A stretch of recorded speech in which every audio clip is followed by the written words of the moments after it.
3, 2, 1, go! Excellent, sexy. Welcome, everybody. Welcome back to another episode of WarHams. Hello, you sons. I'm not a spoiled animal. I'm not a squirty. You've just been squatting. Experience beige. With the horrid screams of the damned, and I like how our skull is filled with cheeses, that with the screams of the damned, we are back with another episode of WarHams. Thank you all so very much for attending this episode of WarHams. I think we're at episode 9, which has been a wonderful journey. Since we do these like every other weekend for the 40K thing of WarHams, it's pretty impressive we've got here so far. And it's thanks to everybody who's been tuning in, telling people we're live, all sorts of things. And since I already did our pre-announcement stuff kind of before this thing, we're going straight into it. I want to introduce you to the amazing cast members who are here, who basically make WarHams it so you can recognize who their voices are and differentiate them. The one who has been playing Braine. Braine played by Speaker D. Introduce yourself, sir. Yes, I am Speaker D. I'm one of the 2 lead writers of If the Emperor Had a Text-to-Speech Device. I play Braine. He's good at hitting things with a sword. And another thing I wanted to mention, clowns are pretty cool. And next up, we have Reeb Van Horn, an inquisitorial acolyte played by Earndil. Tell them about yourself. I am Earndil, as you said I am, and I am also one of the lead writers on If the Emperor Had a Text-to-Speech Device and occasional voice actor, and also so is speaker. And I am ZoranTheBear. I am playing Lorn. I am the sanctioned psyker of the group. And next up, our illustrious rogue trader, captain of the deck collector, Captain Zedek, played by HulkyKrow. Tell him a bit about yourself. I am indeed HulkyKrow. I am part and parcel a voice actor for If the Emperor Had a Speech Device and a couple projects on the side. Captain Zedek loves to drink and pretend he doesn't have a problem and make an ass of himself the more cool he tries to act. And finally, the person who hoards the ruin points, the individual who deems us to become destroyed eventually in his timeline, the person who is here to fuck us up the most, Thurston Hillman, the Game Master. Tell him a bit about yourself. I mean, hi. I am Thurston Hillman. I work in the RPG industry, and then I spend my every other weekend torturing these people. It's my life. I enjoy it. And one of the things that we want to do is, one, to kind of give people a heads up. Actually, Thurston, I want to see if you have anything first. Any uh-ohs that we did last episode, or any uh-ohs you might want to clarify, or are we clean? No. We are clean to go. I am looking forward to this one. Awesome, because one of the things we want to mention that, like, we're all not perfect. Sometimes we might get a lore thing wrong. Sometimes we might get a rules thing wrong, because we use the system Wrath and Glory while playing WarHams, and that allows us to do a bunch of stuff. So for those of you who are maybe new to the streams, you'll kind of see our cool overlay that we have on Twitch. And if you're on podcasts, you're kind of screwed. I'm sorry. So one of the things that we have is that you'll see all these dice that are kind of on the screen. And for those of you who really want to help us out and really support the show so we can pay the bills and so we can buy people yachts or whatever, that what you could do is donate to the channel. Direct donations are the only ones that kind of make this happen. That every time you give us a direct donation, depending on the amount, which you can always check on the info tabs on your mobile device, or kind of just scroll down, you'll see all the details on it at the lower part of the Twitch stream, basically kind of further down below in the info sections, that you can kind of see how you can help out the show, on how you can help out the player survive, because these dice do several things. These dice do very different things as they go. So you'll see the glory die here, which we always start with no glory die. You'll kind of see them increasing here on the bottom left. These glory die allow us to basically dedicate these to better our chances of succeeding, to add more damage and do a whole bunch of other stuff. The bottom right is what you see are ruin points. These ruin points are here to basically screw over the players because you guys helping us out. If you see that we're doing too well, or the game master sees that we're doing too well, he uses these to balance things out because we are very powerful. We could possibly mess up a space marine, and they're like way high level. We're pretty powerful. So he has those in stock, in which he starts with 4 due to the rules of the game, just so he can kind of mess us up a little bit. Next up, we do just kind of help us players out, and also you able to help us out with a little bit, our wrath die. You'll see these die right below my portrait, which are now kind of adjusting right now. These allow us to, like, say for example, you've ever played like 8th edition or 9th edition Warhammer. Say for example, you need to reroll all your failed hit rolls or something. This is kind of what it does. Any successes that we did not get, because this is a D6 system game, any dice that did not succeed, we use those to re-roll them, or we're like, there's a really cool narrative thing I want to do, and I have to let it happen, and we can spin a wrath die to make that happen. So further on, I think that's kind of an explanation of how we do things, explanation of how things going on, just going through my mental checklist, making sure everything's fine, but I think we're good. I think we're ready. I think we're finally ready to play some WarHams. Yeah. So beginning our adventure, I just want to give a brief recap of last episode where our intrepid band made their way to the world of Shady Rock, where times were great. Nothing bad happened. They went around. They totally didn't punch a retirement nurse in the face or anything. Hey man, you gotta do what you gotta do. It was a totally fun time. And one quick note for chat: all the dice and stuff. People ask us a lot of questions about how I move the dice and stuff. I do all that manually. So if you donated, didn't see your stuff immediately pop up, just give me a second. I got to go through a list. So just give me a second. I do everything manually. But go ahead. I'm sorry to interrupt. Oh no, you're good.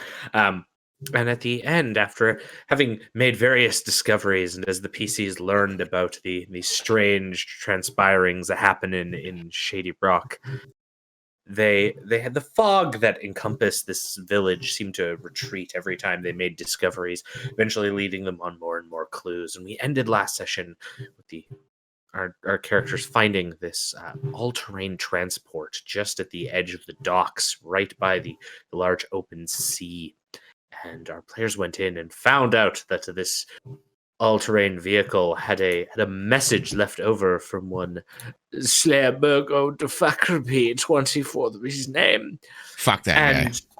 And so as we start this session, our players their characters, I should say, have activated this ATV and have gone under the sea. The vessel churns to life with electric energy as the motive force courses through it, and it begins to lurch off of the beach and into the water. Its spacious interior in the further front sections allow all of you to sort of move around a little bit, stretch as it lumbers on this activated course down into the depths where Slaybergo de Facraby had made his way with this vehicle. What are all of you doing? I will play the canticle and cite the rights of activation for subterranean vehicles as common on Lemuria. Will you allow me to do this? I will.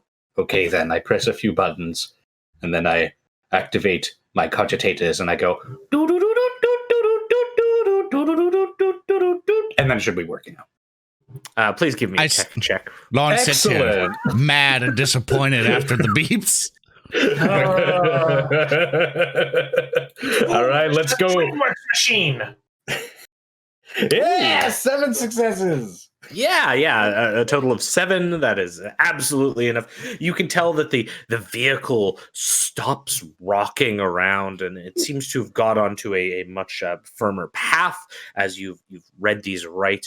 Outside the main viewport at the front of the vehicle, you can see different sorts of fauna moving, like fish forms moving around in the water, though they're just silhouettes. You see a lot of like squirming eel-like entities, and then some larger, some maybe the size of even a grav vehicle that just float in the distance as ominous shadows. The water here has a sort of light appearance near you because of lumens that are shooting out of your vehicle and illuminating the area. But further on ahead, it is a pitch black. All of you can sort of feel this angling as the vehicle is making its way at some sort of angle down, and like you're not being tossed or turned by the vehicle, but you can definitely feel there's sort of this like gravitic pull downwards, and the vehicle seems to be going further and further into the depths. Captain Zedek is glad he's not piloting this because he can't possibly stop this pilot. You're breaking up a little bit there, Mr. Captain Zedek. Damn, I'm sorry about that. Captain Zedek is quite happy that he's not piloting this vessel for once, knowing that he can't possibly crash an underwater aircraft into a void shield. Stop talking. Stop talking. I mean, what's the worst that could happen? No, you said the cursed words. Stop talking. As you're thinking that, Zedek, you notice that the vehicle appears to have a Vox unit on it, a fairly long-range Vox unit that is built into the command cupola here. You know this because instinctively you are always aware of any long-range Vox units because you are always desperate to get in touch with your ship. He's desperately lonely. He has to make sure his homies up top are doing all right without him. Mm-hmm. There's suddenly a large bump, and everything sort of lurches forward as it's clear you've struck something. And the vehicle continues on. Wait, who's driving? It's auto. It's an auto sequence. Yes, we should be careful. Though there are very few living creatures still on Lemuria, I lost my first arm to a hail squid. There might be more around here. What's a hell squid? I do not believe we will have the same fauna as your Forge World, but it is noted at the very least. Shut up, crackly radio. We're talking. Captain! Captain goes over to the comm station. Ransom? Are you receiving, sir? Yes, I can hear you. Is something the matter? Important update. High priority. Can I attempt to reroute power from, say, our rear lumens and attempt to bolster the communication signal? Yeah, you can give me a tech check for that kind of techie bullshit. Well, it's just about techie stuff. I want to turn off the backlights to power my time travel machine. Yeah, that sounds good. I'm turning off the ability for me to give turn signals to the fish. Oh, good. We're gonna get a write up for that. There'll always be the right of sea to travel. The underwater Arbites are coming. That's we gotta make sure we have the right of bay. That's way better than mine. I give you. God damn. 4 successes is enough to yes, divert power from the backlights to the Vox unit, which seems to pick up suddenly. Sir, priority message per your request.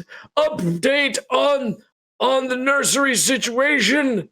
We have 4 servitors looking after Tater Tot at this time. They are designated Spar, Lightning Cut, Alex DL, Solar Aura, and Zelnick.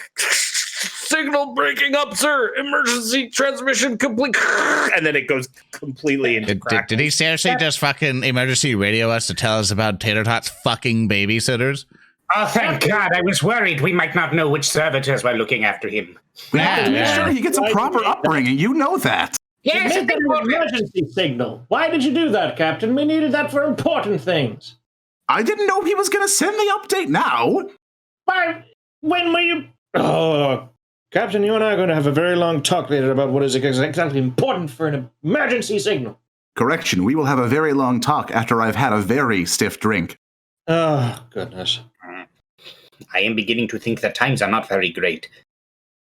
No, hands are definitely not great. As Lorn cinematically puts his hands behind his back, looks out in front of the front window, what does Lorn see through the dark abyss of the undersea? The eye blinks at you. The eye that now fills the cover of the transport. I'm Molten Beam! I'm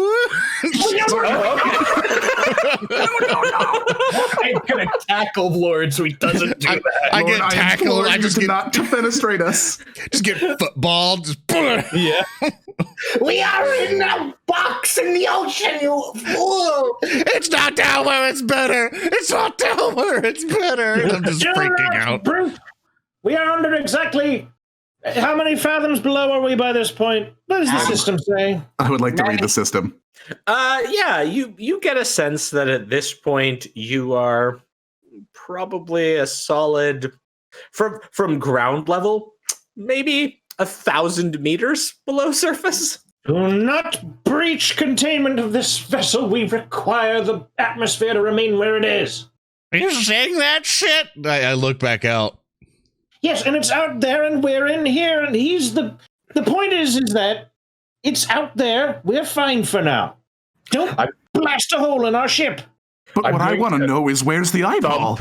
Thump, thump, thump. And at the front, the eye has disappeared, but instead you see these immense tentacular limbs that seem to just slap up against the front window. You can't see anything beyond like suckers that seem to like position themselves on the glass and then come off. Hey, Braine? Yes.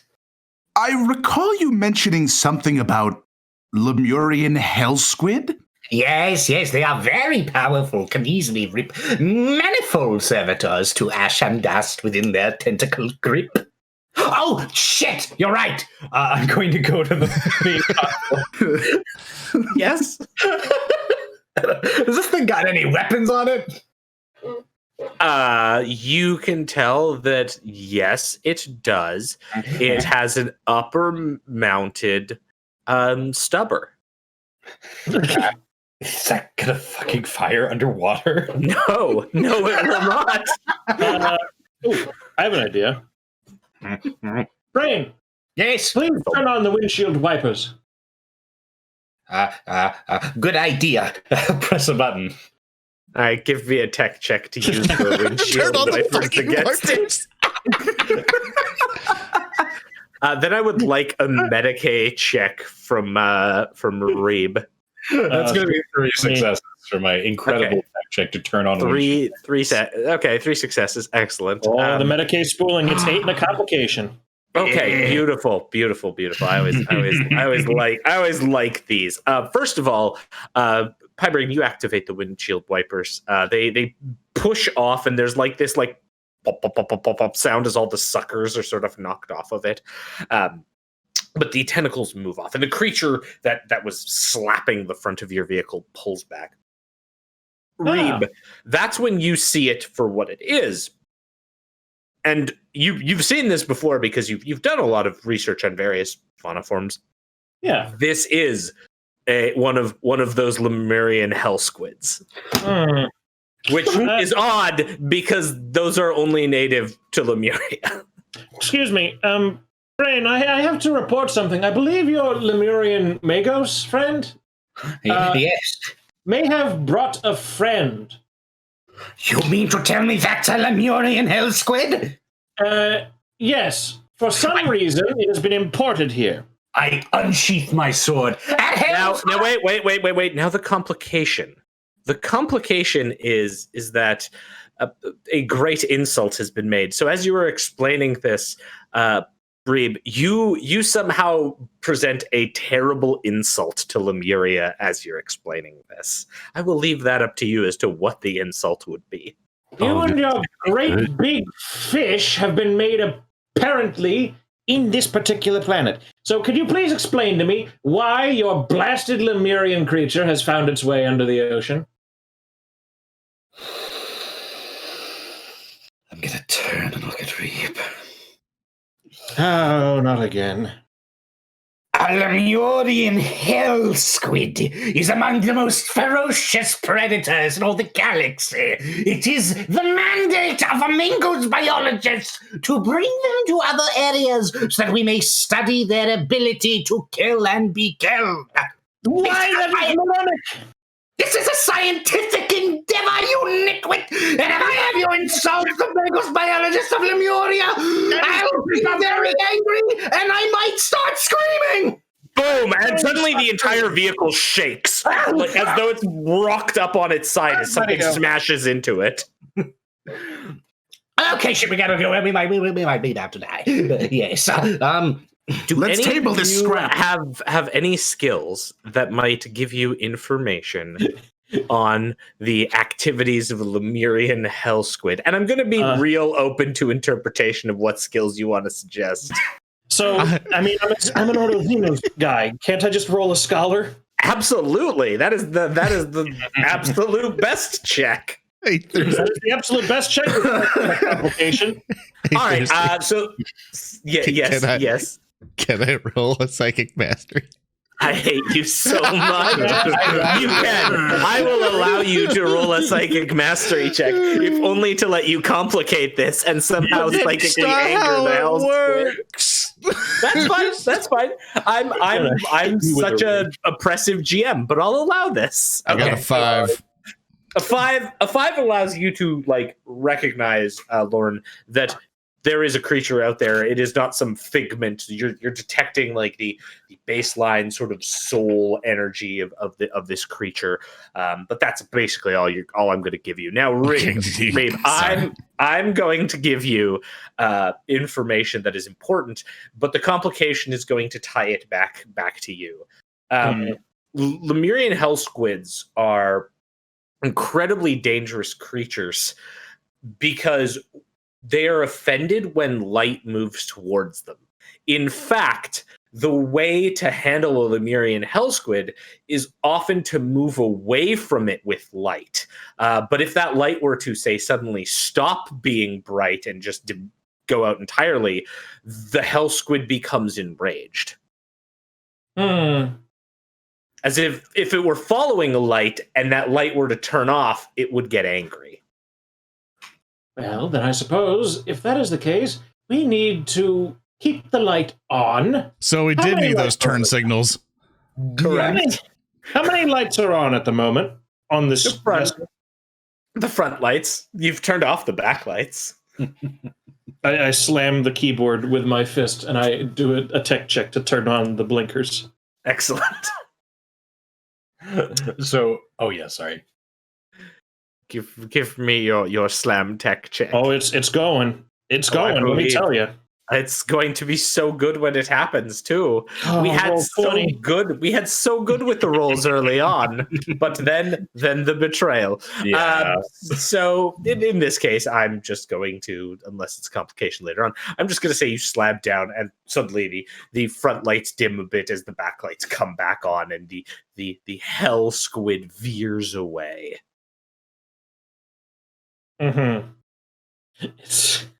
It's still going.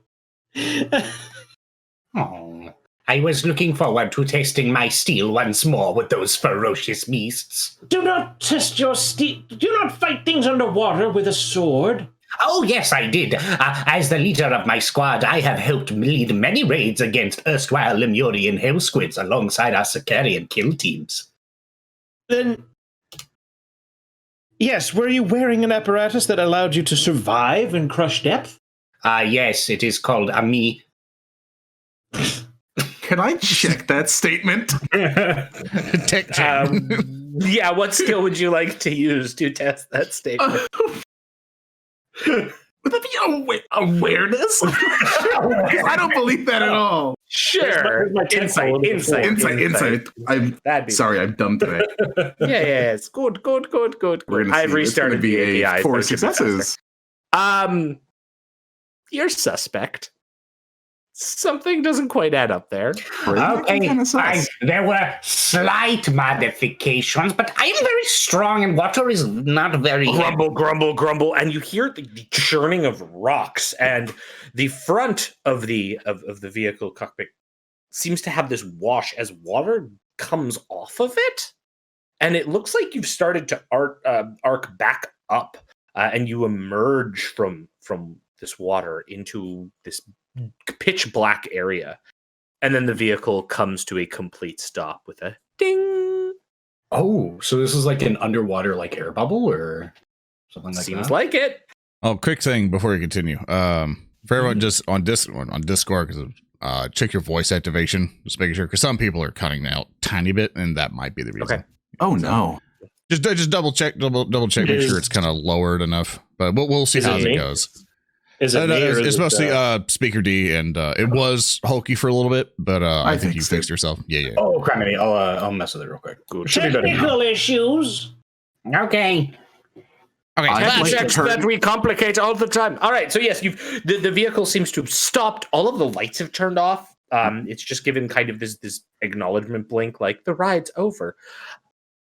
I would like to take my turn on the console and turn the forward lights on again. Sure. Let's do it. Let's do a tech check. It I feel good. errors. I feel good about this one. Yeah, you can give me a tech check to try to override it, but when you're trying it, it's erroring. Yeah, you even It's with a a four. 4, you go in, you try to, and what you're getting up are messages that indicate that the vehicle is now in power saver mode. It's in standby. Yeah. Yeah, it'll wake up in 10 minutes anyway. Well, we don't exactly have 10 minutes. Let's disembark, shall we? I disembark from the thing. I assume it's kind of like a tube we're going down. Yeah, like what happens is the back of the vehicle like opens up, much like your Arvis lighter. There's just a flat back that falls down. You find yourself in this cavern system that, like some of you, I assume, have different lumen units on you. I'm sure Braine has like, I don't know, light goggle eyes that just blast. His eyes are just lighting up things like searchlights. Yeah. This is like a cavern that's filled with just all of these different rock formations, sort of spiky stalagmites and stalactites. And as you're seeing all of these around, you hear the dripping of water. You've come out from this pool that's in a section of it. But all around, there's just this like sort of dripping sound. Water seems to have lapped in here. And you see rock formations and tunnels that lead off in various directions. Oh, real quick, GM, could I head back onto the vessel and ensure once it exits power saver mode that it doesn't leave without us? Yeah, you can tell, and I won't make you make a check for this because Zedek would have found this out too. The vehicle's in power saver mode for essentially a departure trip, and it won't leave until it's essentially authorized by someone to do so. Is there any way I can make sure that it's us that authorizes it? You can give me a tech check to input some kind of password into it. Yeah. Can I add some? Can I take 3 wrath dice or glory dice? Excuse me. I don't have a problem with that. Spend them, Big Yeah. Papa. Yeah, do it up. Don't call me Big Papa. That's Big Papa's going to be the password he's going to enter. Big Papa. Yes. Nice, a 6 and a glory. Ooh, a 6 and a glory. We're Absolutely. full on So- glory, though. So you lose Thanks to 3, but then you'll regain 1. So you'll be down 2 now. Oh, I'm sorry. He did the thing. My bad. Yeah, he put 3 in for that. And so you manage to put in your password, Reeb. You come out and sort of join the rest of them, no problem. The vehicle won't depart without one of you knowing the it? password. Only roll 5 dice. Nah, you got it anyway. It's fine. Yeah, Okay. it only rolled the 5, but that 6 is enough, so you're good. Mm-hmm. So you're all in this cave system, and you have some illumination from whatever implements you have. But what are you doing as you step out here? The air almost has this coldness to it. Like despite the sort of humidity from the water, it seems fairly cold. Like just on the cusp of your breath would sort of miss the air. It's not quite there, but there's a chill.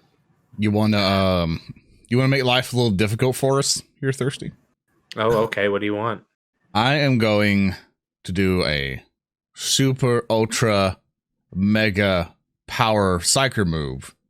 And you're going to use one of those Wrath and Glory super advanced techniques where I get to exchange a power for another power. Okay. No. But doing so, I think we agreed on this house ruling, because in the book, one of the previous editions, now with the Rise edition, you can kind of like exchange a psychic power, because or else you're locked in for life and good luck getting anything else. I want to exchange Flame Breath with the best spell, what it was previously called, Orb. Otherwise known now as Psychic Torch.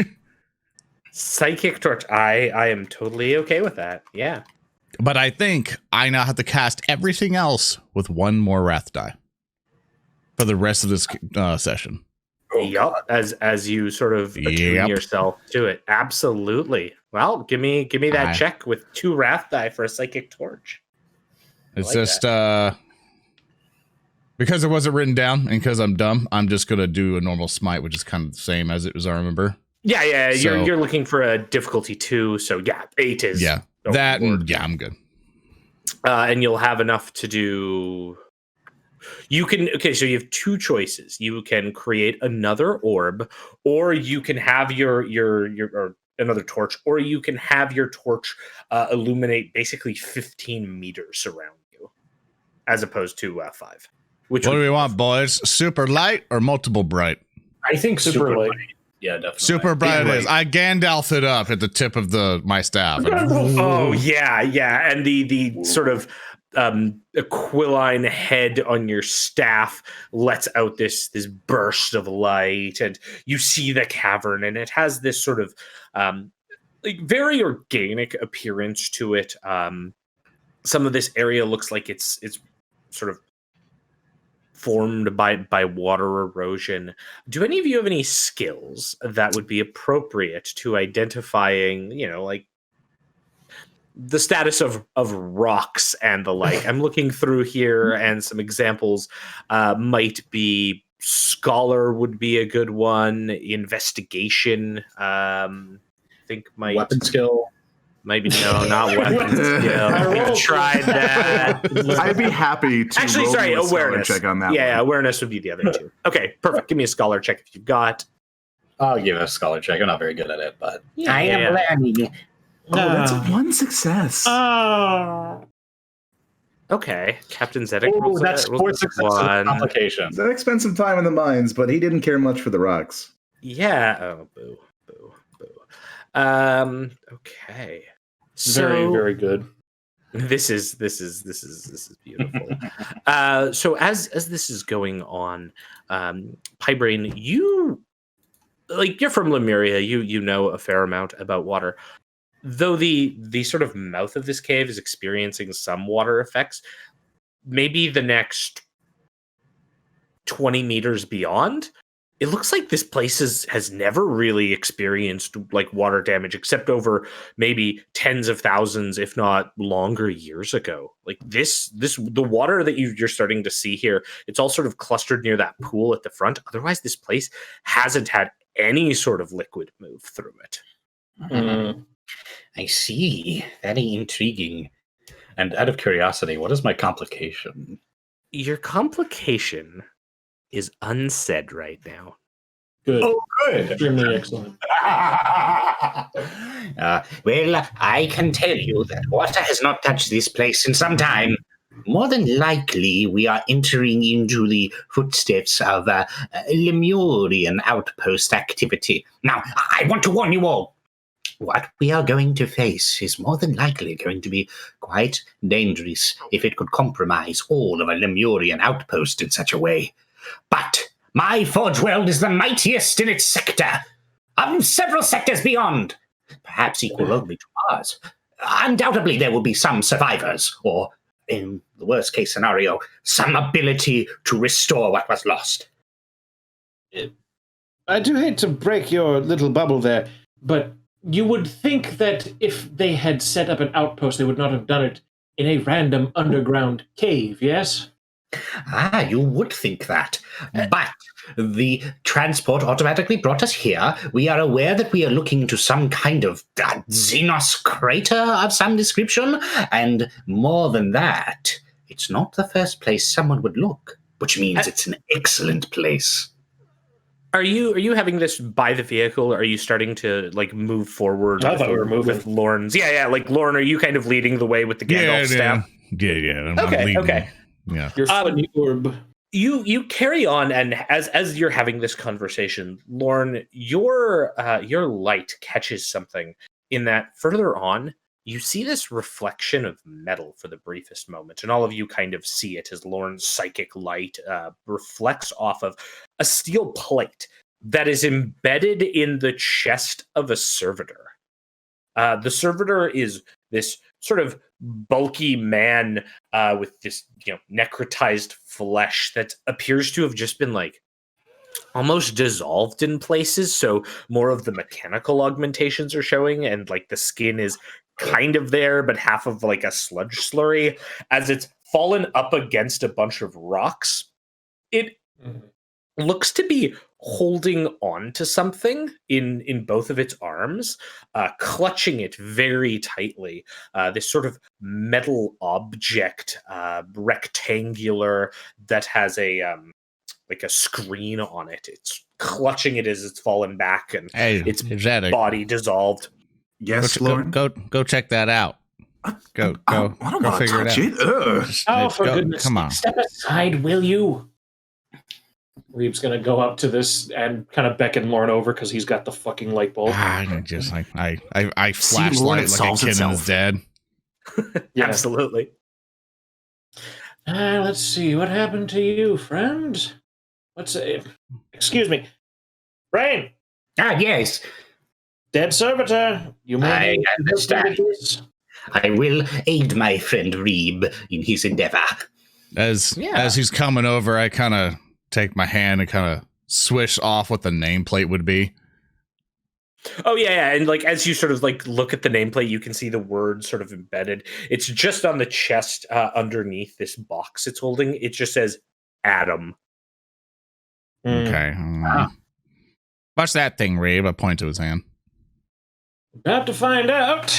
Are his hands like mechadendrites, or are they actually like regular hands? You can see there's like one arm that was clearly a bionic arm that has sort of the metal underlay that's clutching onto it. The other one is almost more of like a sludge, but it looks like the outer, like a lot of sections of it were almost sliced, like something tore and ripped it apart. If you want to give me a Medicaid check, you'd have a better idea of what did this. No, I fully intend to do that, so I'm going to slap that Medicaid button and get an 8. Oh, yeah. Like, it looks like something very, very fine. Like, this is like, this thing was, like, the servitor was cut apart by, like, minuscule scalpels repeatedly. Anything like my mono knife? You guess probably more fine than your mono knife. Like, and it looks like a lot of them. There are hundreds, if not thousands, of these tiny slice marks. And clearly the servitor endured this, probably made its way here and collapsed. And like the sludgy effect of like it's decaying is more a byproduct of it being in a slightly humid area, probably for an extended period of time. Can I get a gauge on how long? Not really. You're not quite sure. It's at least a month, if not more. Okay. And this box it's not holding it particularly tightly, is it? No. You can take it out, and you can see on it. It seems to be some kind of storage unit with a small hololithic display. Okay. Braine. Yes. If you could check him for any records, like a recording of some kind in his little metal brain, it would be helpful in determining. Indeed, I shall search for the black box. It's lacerated quite badly. I know.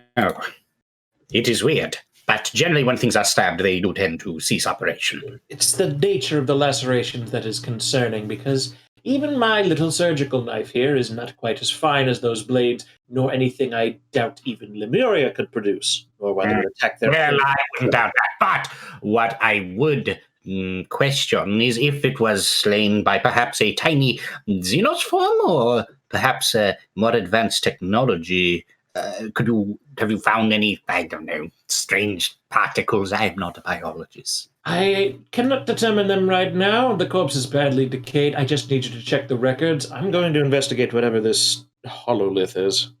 Yeah, so Of course. it looks like there's a 2-button sequence on it. The first one probably activates the unit, and the second one probably plays whatever data's on it. Well, I activate the unit and I play what's on it. Okay, so when you activate the unit, immediately this hololithic light simulacrum appears, and it's got this Gothic script underneath it, which shows the name. I'm just going to show you the artwork. It's basically this rotating model of a humanoid figure. That is this piece of artwork right here. Oh. Made by Garrett. By Garrett. Thanks, Garrett. The second button seems to play an audio file to go with this. I assume you're going to press it? Before I do, is this the Magos or is this someone else? It appears to be a Magos. It just has the name. The name Rohekta seems to be what you remember hearing from your prior exploration here. All right then. So I will play that, and I will hover close to Braine so he may listen in. Okay. Yes. You play. Hello? Hello! This is Junior Magos, Rohekta, of the glorious Forge World, Lemuria, disciple of the Omnisire, reporting in. This is my first installment in a series of entries regarding the Xenos architecture we have found at the base of the crater. I have taken a squad of loyal seconded Skitari, led by Alpha Beta 4R. We shall investigate the unearthed site and discover what is within. This is Junior Magos, Rohekta, ending report. Blessings to the Omnisire and Lemuria. And then the file stops. That is very faintly informative. Junior Magos. I do hope he is all right. Well, we shall have to find out. And I believe this crater may be the flood area that we find ourselves beneath in this case. TM, and I guess I'll be rolling tech to try to secure shit from the servitor. Do I have any recognition of, and it's a long shot, Lemuria is a whole planet, I was just one small cog of it, of Rohekta or any one of his designation? Give me we'll say a scholar check, and I'll make it a stupid high DN. Like, I don't know, we'll say DN 10. Oh, wow, yeah. Yeah, that's right. Yeah. You want to spend all that glory we got? You could. Yeah, it's not really, it's a long shot anyway. It's really just. I'm fine with you spending glory. Yeah, dude. No, I do, Okay, but I would rather save it for when I'm going to use Spending my glory. shitty stats to make a hard check. Oh, I see. All right, fine. I have rolled it. Okay. Well, then wait. Your scholar check, is that the one there? Is that the complication? No, Or has it not no. posted yet? I rolled it, but it didn't go through. I'll try it again. Roll 20 is being magical this eve. Yeah. I gotta love it. Just everyone knows You it's gotta great for love the it. rolling. We use Roll20 to do this stuff, and there's been awesome people who've been working on it. That's why you see the fancy roll thing. They made the API to look like that. But D10s again. Yeah, D10s an accident. D6. Different system. But if we really want the tryout Foundry, so if anybody knows of anyone who actually has a completed system of Wrath and Glory, we really want to use the Foundry VTT. So if anyone could figure that out, that'd be great. No one's made one yet, or made like a early beta that doesn't even work. So we're looking for that. So Here we go. So with the 3 scholar, you do not. You may, however, also give me a tech check as you are trying to sort of secure the data from this server as well. And if you want to spend glory on this, you certainly To can. do that. Yeah. how much are you spending?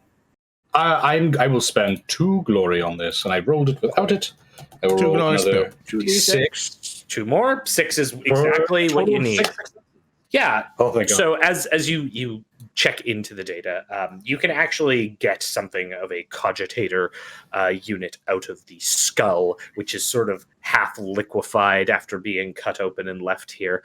As you go in, you can find what appears to be a visual log, which you can quickly jury rig into the recording unit you found to display a hololithic sort of recreation of what the servitor saw, which plays this like brief looping scene of fast movement through one of these cavern units with a lumen light over the shoulder. And looking down, you can see there's a shattered lumen light on the shoulder of the servitor unit, and it seems to make turns and be moving at a quick speed. Then there's suddenly this collapse as it falls forward, and you hear this like sound from behind it, and then it falls face forward, cracks, and then it repeats back to the beginning and continues looping that final. So there's no footage of what attacked it? No, it seemed to be moving away from what attacked it. But there was no noise. There was no. Yeah, it was like a chattering sound, but you couldn't make anything out. It could have just been background static. Right, it could have been a million things. Let's just keep on going and see what else we find. We can't solve this thing here. We need more evidence. Wait, I think I know what they might be. I've seen this before in the hive. Oh. You have? Yes. They're gangers. No. Gross little spindly gangers that are running around caves, all fucking with things and attacking people who go down to them. Because they're stealing stuff from the sump. Just gangs are fucking with shit, man. Those gangs are everywhere. I know it's there. A Voxcast told me there were tons of tiny little gangers running around caves. Yes. With whole ganger nests. Captain, we know you dislike the poor. Let us move on, shall we? I don't dislike the poor. I happen to employ several thousands of them with very meager wages. Zedek? Let's move. You continue walking down the tunnels, literally moving on with Lorn leading the way. Can I just say one thing before we move on? Of course. Zedek, Pie's expression does not change because it is really hard to tell what his expression is. And he is just looking at you. And in the first time of your life, you were probably certain Pie is looking at you. He doesn't say anything, but just the most disappointment you have ever. And then he just goes on. All right. So you carry on, and the tunnels continue for a ways until you reach a sudden stop in the tunnel that you've been moving through. And the stop is strange because the tunnel expands into a larger cavern that sort of its mouth opens up to both the left and the right, sort of yawning forward until it stops abruptly at a sheet of black stone that basically covers probably a good 15 meters from the base to the top of this cavern. And at the absolute bottom, sort of heaped up, is what appears to be a ladder system, like one of those sort of ladders that's made of not rope, but kind of almost like a plastic that has just sort of lumped and bundled at the base. And then up about 14 meters is a plain shelf that looks to be almost like a expertly cut hole into this pure obsidian stone that is like a perfect rectangle cut. Squares. Concerned. I move in brave as the little Lorn can be, and right, let's go. Time's a wasting. Lorn, as you approach, you kind of just get this sense of vertigo. Your eyes sort of squint a bit, and you just have to take a moment to breathe as you hold your light. And the other three of you notice the light kind of flickers before it just reasserts itself. I don't That's trust not like good. that. I don't like that. I don't like that at all. Reeb, can you use your... sorry, not you, Reeb. Lorn, can you use your massive old man brain to tell what is happening behind this wall? Thanks for nothing. You have a massive young man brain. Yeah, sure. Psychic science. You want to ask psychic mastery to see what you know? Okay. I got a 5. Yes. You concentrate, and the only thing you get is a slight nosebleed. Sorry. Just take care of myself a little bit. Go like, I don't know what it is, but I definitely don't like it here. But I guess the only thing we can do is continue forward, see what's here. What was that? Get my staff ready. Yeah. Cartridge comes out of your staff as you cock it. Where do these shells keep coming from? I'm lock and loaded, baby. So, DM, we have 2 paths. We have left and right. No, you've come in from a tunnel, and it basically expands left and right. So you imagine you've been going through like a 2-meter wide tunnel, and suddenly it expands out to maybe 30 or 40 meters wide, like an immense open cavern. But the far wall, maybe some 15 meters from the tunnel you've come through, that far wall is just like obsidian stone, just a flat wall of it, perfect with no blemishes on it. And then the only way out is there seems to be a rectangle, a perfect rectangle cut into that obsidian, and underneath it, about 14 meters down from that hole, is a ladder that looks like it might have been used in the past to get up there, but has fallen down and is all bundled up. Gentlemen? Yes. Yes. Let's go. I start running. Oh, no. Get back here, you! Wait, we can't stay in one place. Zedek runs after him. We're being outflanked. It's like, no, we must face this danger. We don't have to face it if we can run faster than it. No, we must stand our ground. Braine, get back here. Fine. I'm going to run back. Yeah, you can come back. You're the tank. I can't take Brave hits, Lemurian okay? warrior. I was afraid of it attacking us from 2 sides. We will face it head on then. I am a brave Lemurian warrior. I'm just terrified of being killed in the back when I'm not looking. I want to kill things in the front. That is not being brave, Braine. I'll show you what brave is. I'm going to get my sword out and I'm going to start walking towards the source of the voice. There you go. Yeah, I start walking towards You it don't myself. you don't know where that voice has come from. I guess I'm walking it. Okay. Come on, Braine. Come on, everybody. Continue down the halls of ways. Oh, I mean, wait, you can Braine, carry on down, but there's a 14-meter like vertical surface you have to overcome. Oh, okay. I'm sorry. I thought there was a doorway. No. I guess there is a doorway, but it's 14 meters up. Okay. Oh, okay. And it's like a rope ladder that's bundled up down below. Yeah, like a rope ladder that was Yeah. probably very clearly set up to allow you to get up there, but it is all fallen and like bundled up at the base of the wall.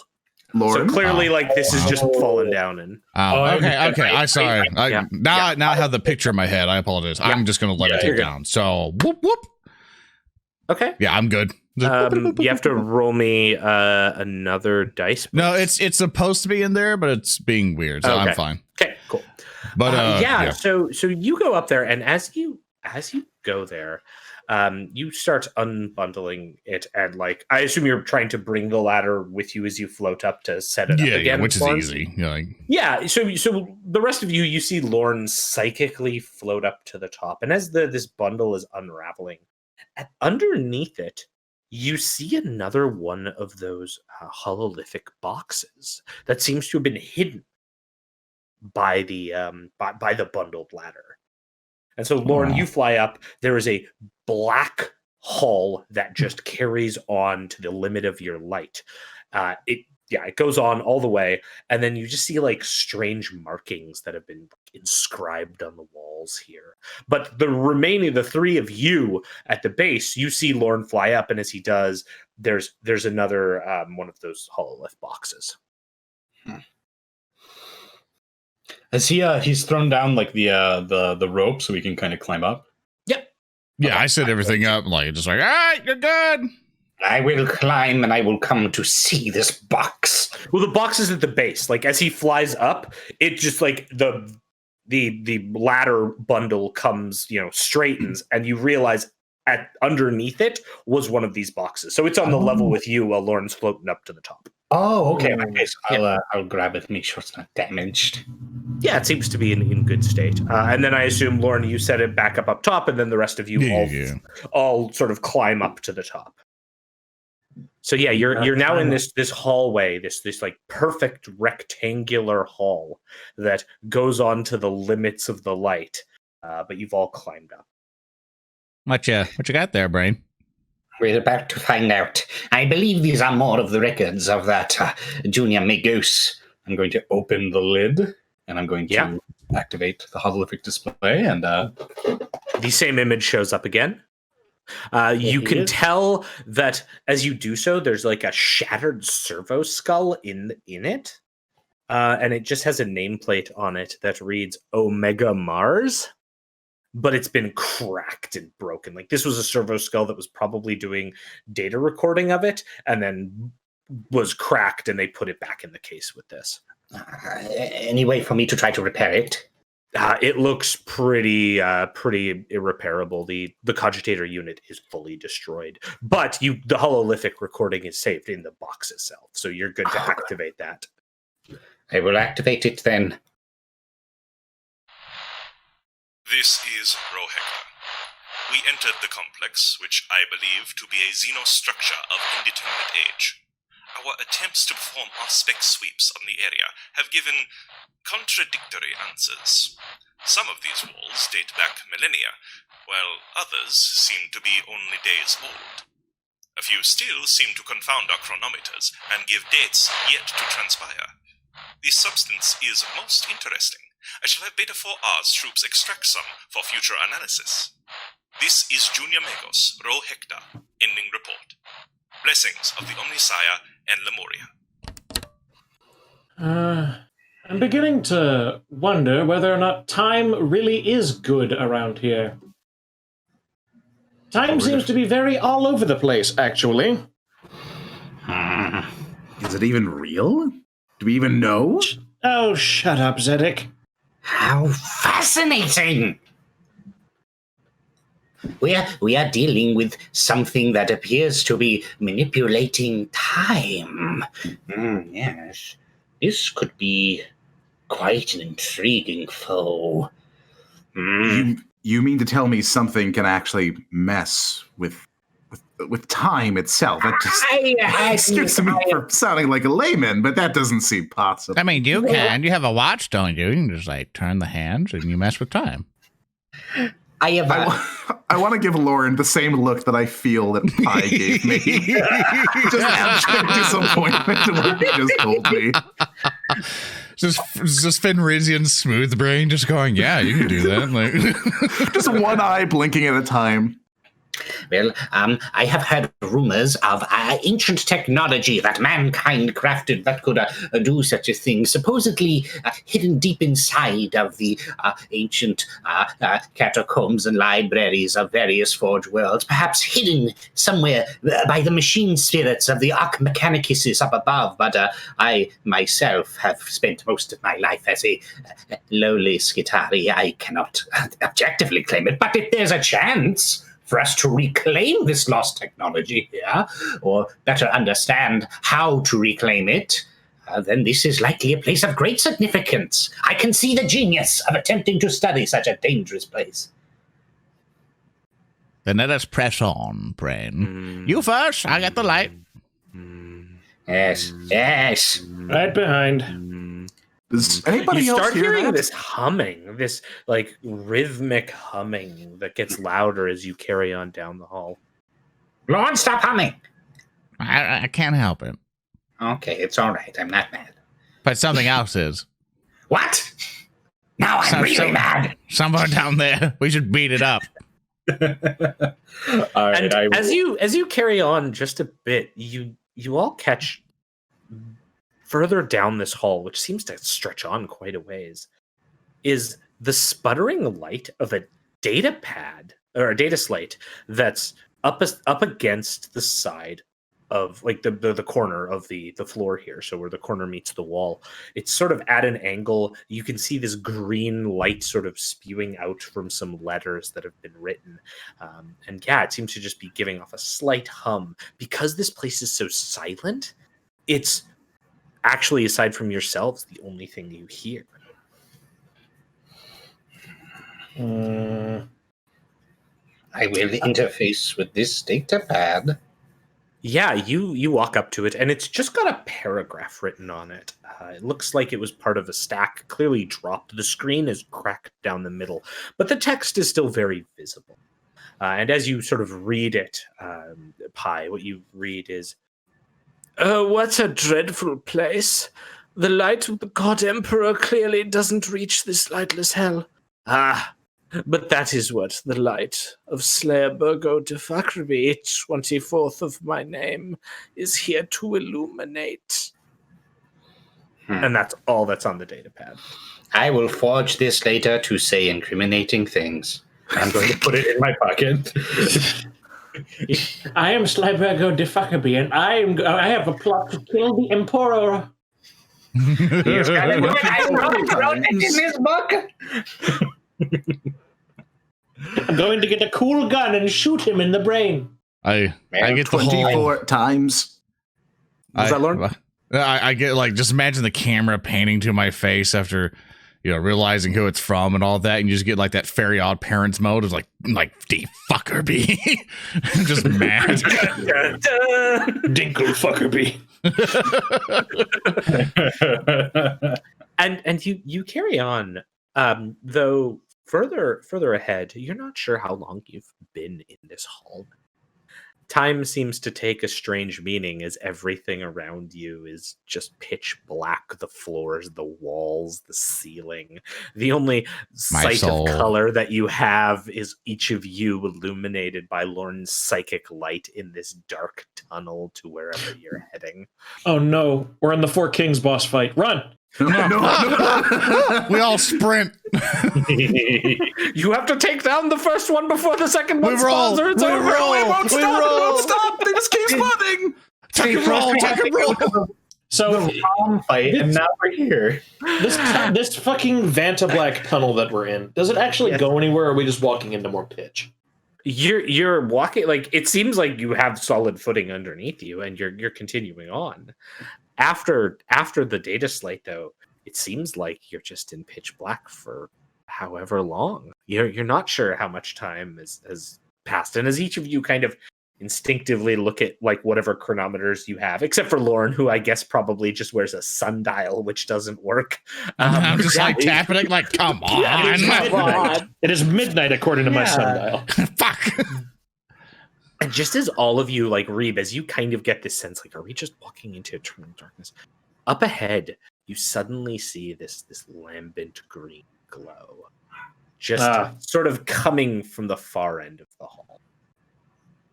What does my scholar check tell me about the color green? Yeah, give me a scholar check. Complicated, so I can tell you this. Complicated, so I can tell you this cave is full of orcs. Mate's back on the menu, boys. Yeah, yes, it's full of orcs. It's all orcs all the way down. The color green is often associated with the Xena species known as orcoids. Good. I look forward to surveying them more very clearly. I shall now whip out my scalpel and prepare to cut the darkness with it. Excellent. You carry on, and so you reach the end of the hall, which opens up. Oh, good. Yeah, just I guess. Well, if we're about to reach the end of the hall, then it's fine. I won't do it. I was going to do something in case. Basically, while we were walking, I was going to have my power sword trailing on the ground in a line. So if we were repeating where we were before, we would see it. No, it looks like you've reached the end of it. Okay, so as you're thinking, and again, this is kind of that time as all of you were thinking, like, are we going in circles? That's when you see this light. It comes very fortuitously. And as you sort of head towards this green light, you see that it opens into a cyclopean chamber. There's a small landing pad outside the door, but there's no ceiling. And in fact, up ahead of you, there seems to be no floor, as a single bridge spans this immense chasm towards this sectioned area that glows with strange Xenos glyphs and lambent green light. Just gonna switch that up. And so you're sort of using the image here, but you're sort of at the this area as this bridge connects further to Stop a large doing that platform. I know, haha, wrecked. And that bridge seems to go on for probably 20 meters from where you are before it connects to this large area. Up ahead, past the bridge, you can see that there's two sets of stairs that go up, again, sort of traced by some of this lambent green. You can see these larger sort of stone structures that jut out of the polished obsidian, each sort of triangular with cut-off tops, though they also, like the one to the right seems to have the remains of some sort of camp around it. You can see various pieces of equipment and even a small Vox transmitter that's set up. It's super far away, but Lorn's light, while it gives you good view, the sort of lambent green towards the northern passage there, that's illuminating everything. The only thing is as you approach this bridge, you see that it drops off into pure nothingness. Well, then, ain't that neat? And as you say that, your words echo and come back at you. Ain't that neat? Ain't that neat? Ain't that neat? Ain't that neat? This doesn't look like Lemurian architecture. I don't think this looks like Imperial architecture at all. I see. But you know what it does look like? What? I'm not quite sure. Let's just move on. I thought you were going really somewhere hoping with you would say gangers. I was waiting. I know you were really hoping for that, but I'm not going to give it to you. Glorious green gangers. Yes, I see It's the them just green up ahead. gangers. It's like that Voxcaster said. If you had said gangers, I would have pushed you off the side. Can I take That's a where rock my from hidden the psychic previous- mastery comes from. Can I take a Just put rock drugs from in the water. floor Yeah. and toss it off the edge? Absolutely. You can see there's like a chunk of this obsidian that appears to have been inexpertly cut out by something. In fact, as you pick it up, you sort of look and note that the wall beside you, as you pass out of the tunnel, the wall beside you is riddled with some sort of projectile ammo. Okay, I mean that's. I'm not about to go and be like, yes, what do the slugs look like? Because if I can kind of assume what happened. Is there anything nearby, or is it just like remnants of very obvious interaction with the surrounding area? How so? I mean, are there bodies? Are there corpses? Or You're not seeing anybody. So across the been bridge, clean. past the 20-meter bridge and sort of that like raised up area, you can see the Vox transmitter and some kind of camp, Imperium technology camp that was set up there. You're not seeing any bodies or any signs of any being or creature here. Right beside you, the doorway you've sort of entered at the sort of base of the bridge. To your left, you can see the wall here has been riddled with a few small solid projectiles. And then there's some chunks of this black stone on the floor, which you can easily pick up and toss into the pit. And as you I'm going do to so, it take a just large falls. chunk of black stone. Okay. Is there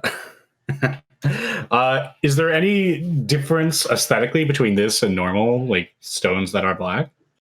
It just looks like some kind of like fine obsidian. Yes. Reeb, perhaps we should take a sample back to the debt collector after we leave this place. I mean, I don't see a reason why I can't just take it now. I'm gonna pocket a piece of rock and put it in my bag. Yeah, for sure. I will do the same. Lorn This moves place forward. Everyone gets a like- rock. Everyone just grab a fucking rock. It'll be fun. Grab a rock, everyone! Zedek is actively looking for any tiny little obelisk that glows green. Just like, oh no, don't bring anything back to the debt collector. He's stealthily looking for little trophies to put in his room. Lorn, I assume we're before the bridge, right? Yeah, you haven't walked Yeah. across the bridge. This is Lorn legit begins just to the walk entrance across area. it. Okay, yeah. So Lorn, your psychic light takes you across, and you start walking. Are the rest of you following Lorn? Or are you kind of letting him take the first walk across? What's everyone? I'm gonna follow I am him. not going to allow Lorn to get too far ahead by himself. He gets himself Okay. into so much trouble. Okay, Unlike me. I'm absolutely. going across. And as Yeah, I I'm guess just, we got nowhere to go but across. yeah. Only way forward is forward. Motocross. Absolutely. So you all start making your way across. And can each of you give me an awareness test, please? I would love No. to. Yes. Okay, fine. It's not You allowed. convinced me. That's how the GM rolls. Okay. Whoop. Ah, One good, success. Good. I got a good. 2. I also got a 2. Mm-hmm. I pressed the button. Why does it I take? swear to God, I pressed the button. There we There go. you go. You got a 4. Okay. So I'm very Reeb, aware. you're trailing the Rube. Thanks. The Rube. No, Reeb, you're trailing the group, and you're like at the back, and you're walking as the others all move ahead, and you start to notice something, and you have to shake your head slightly. Like, you notice Zedek's fine clothes almost start to dissolve in places, and Lorn's robes seem to almost be recoiling up as though they were being chewed by something, and even Braine's robes are starting to dissolve in patches around you. Gentlemen, Eh? Yeah? return around. Now you are being attacked. And as all of you turn around, you suddenly look down, and Reeb, you see it as they turn. It becomes visible to you as though some fog is lifted. And the three of you turn to Reeb, and you see Reeb as well. His clothes are starting to dissolve. As all around you, coming up from the sides of the bridge, are these figures, these minuscule figures that have now got themselves all over you. And they begin biting and biting and biting. And they look like this. Thousands of these tiny metallic creatures that are all over you. I'm going to activate Death Lotus and spin around with my flamethrower. Wait. But you see, each of you has walked into my trap card, and my trap card is these things begin biting into you. So I am going to, as my surprise action, this will be against Lorn. Okay. Goodbye. So you Going know to click the that- button. Yes. that complicates automatically. Oh, Thanks to perfect. I Nice. love it. Thank you, chat. Also, great. Now my rules are being stupid too. This is so useful for me. I'm going to try refreshing. 1 sec. Roll 20. Be better. Well, as Roll Roll 20 is especially with you. Chat, guess what edition that thing's from? Yeah. And as we let chat figure life out, Thurston, as we gave him a little bit of pause, what describe in detail what this scarab is, as Roll 20 takes 5 years. It's this tiny. Oh, wow. It's this tiny mechanical creature with these sort of 2 feeder tendrils coming out of a mouth and these back limbs, and like almost like a bloated fly made of metal, but in the shape of a scarab with these sort of back wings that allow them to fly. And yeah, so this one bites into you, Lorn. It will complicate, but it's basically like it a will second hit you. or third edition scarab Necron. Yeah, thing. yeah. It's I believe that's 2nd edition. Yeah, It's one of those editions. Yeah. It does that, and then it bites you for 8 points of damage. So whatever your resilience is, which is a 6. Sweet. So you take 2 wounds from this. You may actually attempt determination. So I determination roll. Go. I'm going to roll for the others really both. quick. Okay, I will do the complication first because the complication could affect things. I'm going to see what kind of complications I have that are. They all die. That's the complication. What a coincidence. Yes. Oh, excellent. So the complication is that I'm going to probably let Lorn do something warp related. Sadly, not a lot of our good complications here are appropriate for a swarm attempting to eat Lorn. So, Lorn, my complication is going to be you're going to get to go before they start biting everyone else. You can take an action. What would you like to do? Are you literally taking your complication and making me complicate? No, I'm taking my complication and giving you an action as a result of it. Okay, I see. That can work out. Like, these things have freaked you out so much they've freaked you into action, which is not good. Normally, they're used to people being scared and, like, submissive. You spring into action. I like that I got rid of my 1 AoE spell for light. I know. It was a good choice this session. Yeah, I mean, I can still gather them all. So even with Crush, I'm still able to gather all of them. So it's like, so I'm able to get all the ones that are on me and around me. And I'm basically just gonna, just to prevent them from getting me, I'm gonna cast levitate again and go whoop, so they can't, no more can get up on me. Okay, yeah. So you're gonna float up. Okay, give me. I'm gonna float up while I'm patting crap off of me. Let me get you here. Hold up. So I gotta add the wrath die and then whoop. I believe. Oh, and very for some nice. reason, yeah. So I actually failed that because the difficulty number is 5 and I rolled a 4. So I'm gonna have to spend a wrath die to make sure that happens. Re-roll. So re-roll. Yeah. And I got a 10 total. There you go. So you blast up. I did so well that I'm just gonna I'm gonna boost 1 up. Actually, I'm gonna boost 2 up. To basically, I basically increase my flying speed now increases by 10 meters instead of 5 because I'm putting 2 in. Each one's 5. So you're gonna fly up 10. I'm like getting the hell out of there. I'm like, no. You Superman fly up 10 meters, getting a perfect view of this entire chamber, and you can see more of these tiny scarab forms are crawling up the sides of the the bridge towards your intrepid. And me being so high, the light's now like beaming down, and it's just like they're everywhere, boys. Wait, no, we're in a cave. Hold up. They're everywhere, boys. Run for your lives. The other, I'm just going to take the attacks on the other ones really quick. So on Reeb, your defense is 2. Okay, cool. That also complicates. That also complicates. Beautiful. Beautiful. Because chat helped out with that. I'm going to not hit Braine, but Reeb, I will do 8 points of damage to you and 9 points of damage to Captain Zedek. You may roll determination. Yeah, I think Reeb, in your case, you're just going to take 1 shock as they sort of are on you, nibbling. Zedek, I think your resilience is 8, so you'll take 1 unless you make a determination check to reduce that to shock. Otherwise, trying to do that. I would be happy to make a determination roll for you, considering how rarely I do it. Sweet. Reeb, you don't have to. You just take the shock because there's no damage that gets through on 3. you. Okay, so you're good. So you'll just take 2 shock then instead, as like they don't actually bite you, but they manage to get around and sort of. Now the first complication that would be against Captain Zedek. So I'm going to say the same thing in this case, Captain Zedek. You're going to get a free action out of this. What do you want to do? I am going to continue running across the bridge to the other side, all the while screaming out, "I knew it! The green gangers are putting spiders in the ocean to make the times great!"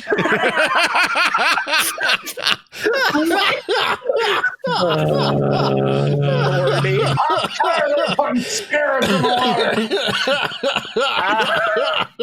All right, you rush across the bridge. That's your action. All right, beautiful. So that's Jesus. That's our regular, that's the surprise round from the Scarabs. Now, technically, it goes to regular initiative order, so the players, they may choose to go, and either Zedek or Lorn can still go because they just got to act because of the complication. So whoever you guys want to go first can go first. Can I toast? You absolutely can go. All right, I'm going to envelop all of my allies in fire and stop them from being attacked. So Zedek has run out of the way, so the only person you would envelop in fire would be Braine. Wait. It's been nice knowing you, Speaker. Got spiders on you, man. Gotta burn you down. Please roll ballistic skill, Reeb. Wait. As the flamer comes up. Oh, very nice. Yeah. Roll damage for me. And I will apply it. Can I shift anything over? I can shift one, can't I? Yeah. Absolutely. That's so you get an extra damage dice or mod? No, it's base dice. Base dice, yeah. As you as it's just pies of 10. Brilliant. You're definitely damaging these things. You see several of them fall down as charred husks dropping. You've done damage to this swarm, but there's so many of them. But yeah, several of them seem to fall. However, Braine, my good friend. So you would be now on fire. I don't think 10 damage actually. His resilience is 9, so it takes 1 round. So Yeah. So are the ones around him dead? Is the question. Yeah. You've destroyed several of them. These things do count as a mob, so your flamer's very effective against them. It's doing a lot of damage, but there's a lot of them here. Oh, good. I have successfully done more to Braine than any of the enemies we have fought so far. Also, he is now on fire, which is we are going to learn about the on fire rule. All right, so that's that. I wish to use my mono knife on Braine. The swarm of scarabs sort of recoils back, and that's when you notice several of them break off from the side of the bridge, and you can see that these things fly with fluttering back wings. And so they seem to fly, and as though they were moving up in a great wave, they try to crash down on you, Reeb. Let's see what they get here. Was a 2 hit you? Yeah, my defense is 2, I believe. Yeah. So it does hit you.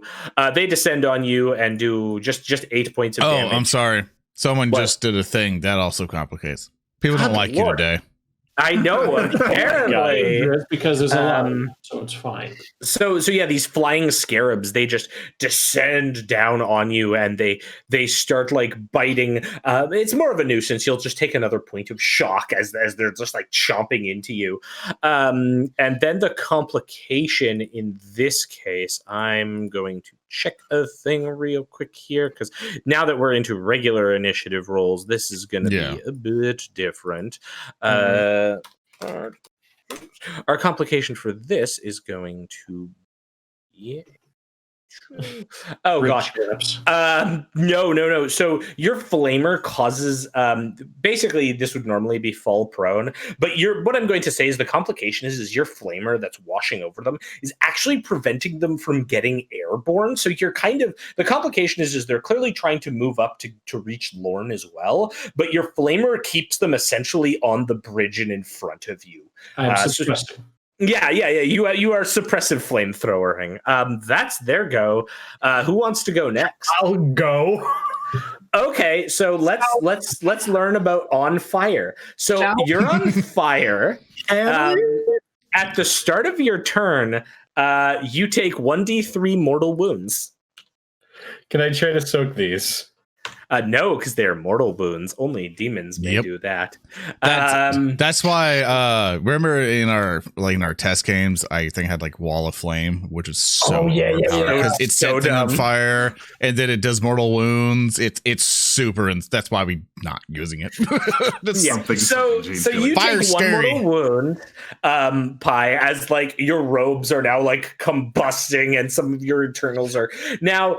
You may use your action to throw yourself prone and roll around in an attempt to extinguish the flames with an athletics test while surrounded by scarabs. Yep. Correct. Alternatively, you may attempt to ignore the flames and take your turn as normal, but you have to make a difficulty 3 willpower test. If you fail, you are hindered. Fire bad. Fire bad. The scarabs couldn't hurt me. They were all in good fight. Yes, well, the fire is super effective. What would you like to do? I am winning. I am winning. We will win. We will win. We will win. Would you like to stop, drop, and roll with all the glory in the world? I gotta ask. Yeah. Okay. Yeah. Sure. You can ask. Is there Yeah, the plan? Is there like the green light at the end of the tunnel? Is that a way out, or are That we seems to be some kind of doorway. There is like past that little like outcropping. However, like if you want to start running, you're still going to be on fire. I know. So for glory, right? Oh God. For glory? For glory. It's for glory. I 1, 2, saved 3, Vibrate. 4. For we glory. going. We going. It's time. I'm gonna act anyway. For glory. The fire rises. All right. I'm going to make a willpower test. Oh Are you God! wondering what's effective against him, GM? With for glory. Sorry. Yeah. I love how you're not using it to actually get the fire off you. This is great. Yeah, totally. Yeah, we can have. I have Zedek for that. He'll pat me down. Jeez. Okay. Just don't complicate. Reeb, the man who friendly fired me with a Literally. Pie Braine will remember this. Braine will remember this. All right, roll me the willpower test, Doug. All right, it should be processing. Oh, good. Good. There we go. Nice. Oh, 1. You Is wanna that spin with a all the wrath? glory dice? Is that with all- You want to yeah. spin a wrath on that? Well, first, it doesn't happen to pass, does it, TM? No, you need a 3. Let's reroll. Wrath die it is. Wrap down. There we go. That's All a right. more acceptable 6. He got it. Yeah, you realize that like the flames are hot and hurting you, and you are momentarily like, oh, this is bad. But then you rally yourself, and then what are you doing while you are on fire? My lungs, or what is my replacement for my lungs, are being superheated by the metal that encapsulates them. Yes. This is awful, and I'm mad at Reeb. So I'm going to grab Reeb.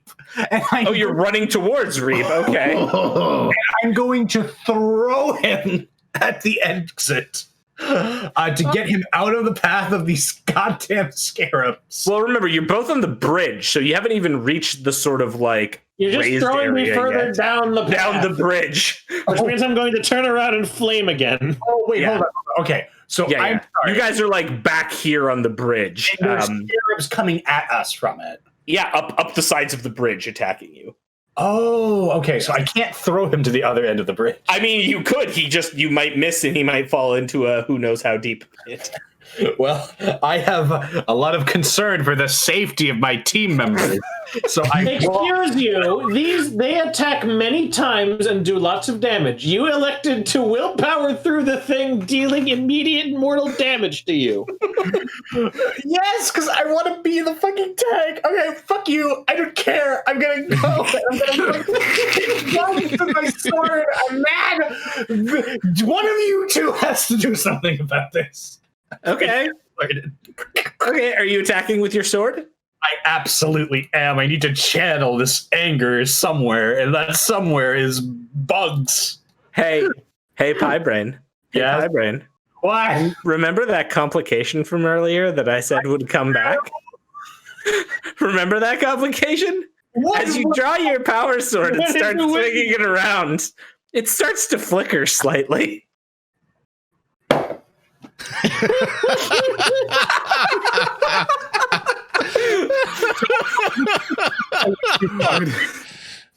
Wait a Please second. roll your I got attack this. roll. Wait. I noticed before I got too far. Just roll the attack roll. I'll let you know what happens. You're dedicated now, man. Let's keep going. Yeah. I'm in it, boys. You're in it to win it. Oh my god. And you Oh my rolled God. terribly. You rolled Can like you 10. please wrath that? Would you like to spend your second wrath this turn to reroll that by Braine? See, I like that Lorn's already taken it off. That's great. That's great. Yeah, I'm just waiting. So I have. Let's review all the enemies I have in the room. I have the scarabs. You have Reeb. I have the fire. I have Reeb. Your sword now. My sword is now fighting me. Yes, we'll wrath it. Yes. Good. Wrath it. It's good. Nice, it's a 9. Yeah, you can give me an attack roll. Yep. Yeah, give me damage. Give me I damage. get 2 over. Yep. Just one Minimum actually. damage. Just one. Tarnation. Oh no, two. Sorry. You roll You're right. minimum damage. Yeah, 2. That's right. 2 extra great. damage die.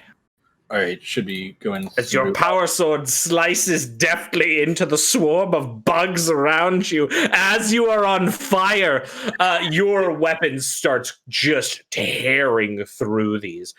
You can tell that you have diminished this swarm by probably over half of its size as you are swinging madly. And that's when, like, your power sword, after various arcing swings, crackles in shorts. That's the end of that run. I don't have a swarm to go, so who would like to go next? Lorn or Zedek? You're up. I'll let Zedek go. I can potentially help out with this. Oh no. Okay. No shit. Pie, are you okay? No! You idiot! Hold out your sword. I have an idea. I'll do it at this Oh point. no! Oh no! I know am exactly the what you're pistol. gonna do. The Yes. sword. Yes. Yes. You're at the far end of the bridge. I'll move back towards him. I'll move back towards him. So it's a I little want bit to easier. illustrate this though, because like we have Braine who's on fire on the bridge, slashing through these things. Like 10 meters above, floating like Jesus, is Lorn with the light that's illuminating this room, and then you have like Reeb further back down the bridge, whooshing with a flamethrower, and Zedek just looks up, sees the power sword go out, and then raises the arc pistol to try to. Okay, yeah, sure. What the fuck? I'm a GM. I'm a GM who never lets you do anything. Make the shot. Let's see what happens. Absolutely. Shoot him in the brain. Can I spend Here is glory for here this? is this. You're also going to spend a wrath dice for a narrative declaration I would be for this to happy even to. work. Also, by the way, Knocking it out Braine, of you're wrath. now. I want to take this weapon that's notorious for fucking over mechanical things in the hope that it will restore this mechanical thing. Go ahead. it cannot Roll the go awry. attack roll. Let's go. Please, I beg you. Oh my god. You want to Oh spend my another wrath to reroll God. Do you want that to use 2? your second wrath here, boss? Sure, but let me throw on those 2d6 first. This is 2 rounds. Okay, 4 You rounds. failed those as well. Okay. Can Okay. you wrap Oh it my up? god. Oh my For fucking fuck's lord! sake, a 3 is not better. Like Zedek's like, I'm helping, and shoots, and like at the last second, a scarab just like does a little bite on the side of his arm, and the shot just goes wild down, whooshing past the sword a clear meter away, and then flying by Reeb's head as he's washing these down with fire. Bugs! Bugs! You, Lorn, you are witness to this impressive display of camaraderie and teamwork. What are you doing? I don't think I need to do anything. I got an idea for you. Lorn. I have an idea, but I want to hear what fucking disaster master you got playing. Here's the idea I have for you. Well, Okay. the art failed to power up my power sword. Maybe Oh, a no. more team might. I just want to say straight up right now, Speaker, I can't wait to meet your backup character. I know.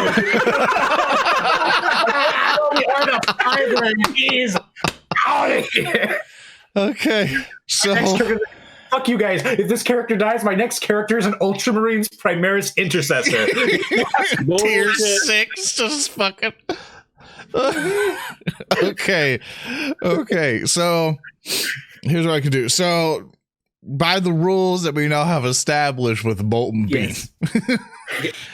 So okay. we're not using a grid, but obviously I'm going to try to explain what the hell I'm doing. So I assume the scarabs are crawling all along the side, correct? Yeah, and they fly, but the reason they haven't been able to fly up to you is because Reeb is suppressing them with his flame. Mm-hmm. Okay, so I'm obviously just gonna live because I'm basically Superman at this point. I fly back a little bit, take up a position kind of like behind everyone, seeing everyone struggle or whatever. Mm-hmm. I'm basically gonna go aim my staff, and like with the tip of the light there's even a hotter light, and I molten beam like a fucking light, just down, just carving through like a whole bunch of scarabs in line that's to the right of my allies. Mm-hmm. Oh, thank but you. If I can make a narrative declaration for it, I'm okay to spin a wrath die, which is gonna screw me because I only have one wrath die left. I'm gonna do it in kind of like a U, like I go to the left, curve it, and go to the right. I'm trying to like circle around my allies. Avoid your allies. Okay. Yeah. Just so real quick here. Are you also maintaining the levitation, or are you landing on the bridge? Yeah, I can maintain that just fine. Okay, so now you are maintaining 2 powers because you have the light and the levitation. So the difficulty goes up by 2. Oh yeah, that's right. I'll just not maintain the light. Yeah, I'm fine. Okay. Oh, so the light, you're going to turn the light out? Okay. Yeah, I mean, I assume the super bright green light illuminates most of the room, correct? I mean, it does. It gives everyone's on fire, so they're lighted up anyway. That's also true. I mean, really, Braine is illuminating the room. Yeah, in the flames on the ground from the flamethrower lighting things up, so everyone can still see. Okay, beautiful. Give me the molten beam. I will allow your U-shaped molten beam as you homelander these. Yeah, so I have to spin my wrath die. So God, I hope I don't mess up. Also, remember you have 2. My two wrath dice. Yes. Make a U-turn with it. I could still maintain 2 powers just fine. No. You have the 2 wrath die because of the changing your power. So there's 2 wrath die. I still have I only have 1. That's only 1 wrath die, not 2. Oh, okay. Cool. Oh, sorry, 1 extra. Yeah. That's right. So all right, and molten beam. That's it. God, as it loads. It's the anticipation. Don't fail me. Here we go. Here we go. Let's go. Roll 20. Let's go. Oh shit! I just realized something that might be a problem that we may have just done to ourselves. What? Uh-oh. I was thinking like fucking scarabs are bullshit. Aren't they supposed to be just repair drones? I was like, wait a fucking second. It's like, yeah, of course they're trying to repair. Because we got something on us that they're trying to fucking repair. God, I hate you. Well, I don't think eating the clothes is repairing it. We'll eventually see what happens with your molten beam. You want to refresh the thing, and I'll try again. I'll try to refresh it. Yeah, roll 20 is being weird today. You know all that build up, and then it's like, oh man, it didn't work, man. You roll a 1. It's probably what's going to happen. Oh, there it goes. I rolled a 3. Oh, for fuck's sake! Can I? That's enough to hit them though, so that's not a failure. Let's see. What did you get? You got a 3. That will hit. Yes, that will hit. Yeah, that. Yes, hitting is good. I still hit, so it's fine. Yeah, you can give me nothing damage. went wrong. Yep. So you're good. I mean, good. You know what the damage is. They're I can roll it. It is. You have to because they have a crap ton of wounds. Yeah. So this is one of those things where I've learned how to make you guys suffer. Roll it. You cannot take any actually- credit for this shit. Most of this is our fault. Yeah, exactly. That's true. Actually, That's hold true. up. I was like, I told Alpha in the outline for this episode, I'm gonna have some scarabs pop up a bridge. I'm sure these chuckle fucks will make that fun. Thanks, guys. Thanks. Okay, so one thing, a couple things as we're waiting for roll 20 to figure its life out. Braine, you got 2 your wrath die back. Chat just gave me 1 of mine back, which I will use that to re-roll the molten beam. Zedek, you just got 1 back, and I just got a second 1 back. So I'm going to use that one the person just gave me to do a re-roll of the molten beam if it'll work. Okay, I'm just going to just physically roll the darn things. Okay, So I have I'm gonna 1, 2, 3, try 4, to reset that 5, API 6, again 7. because it's being a pain. So 5, 6, 7. So basically, I get 1, 2, just 2 more. So 3, 4, more. 5. Okay. Oh my Molten beam God. went out. That is now 18 damage, and with the party's permission, so I can kill as many of these as possible. Can I use the rest of the glory to roll for additional damage? Yes. Take them. Yes. Yes. Okay, So- I've reset the API script, so hopefully. Yeah, so I'm just gonna roll the 4 here. So that is 1, 2, 3 more damage, I think. 21. well, Yeah, so 21 damage total as you just see me just rise up and just be like, behold the wizard. And it's just and your molten beam starts scything through them as you make it also do a line around your allies. And you manage to cut down just enough of them that it seems the last few sort of dregs retreat back down into the pit while their flaming corpses are falling down around. I'll have you know you defeated them by 2 wounds. Well played. But the group just entirely seems to like retreat back down the hole. And as you just hear the sudden like flames that are still crackling on Pi, that seems to be the only sound. And probably, I don't know if Pi's screaming or something.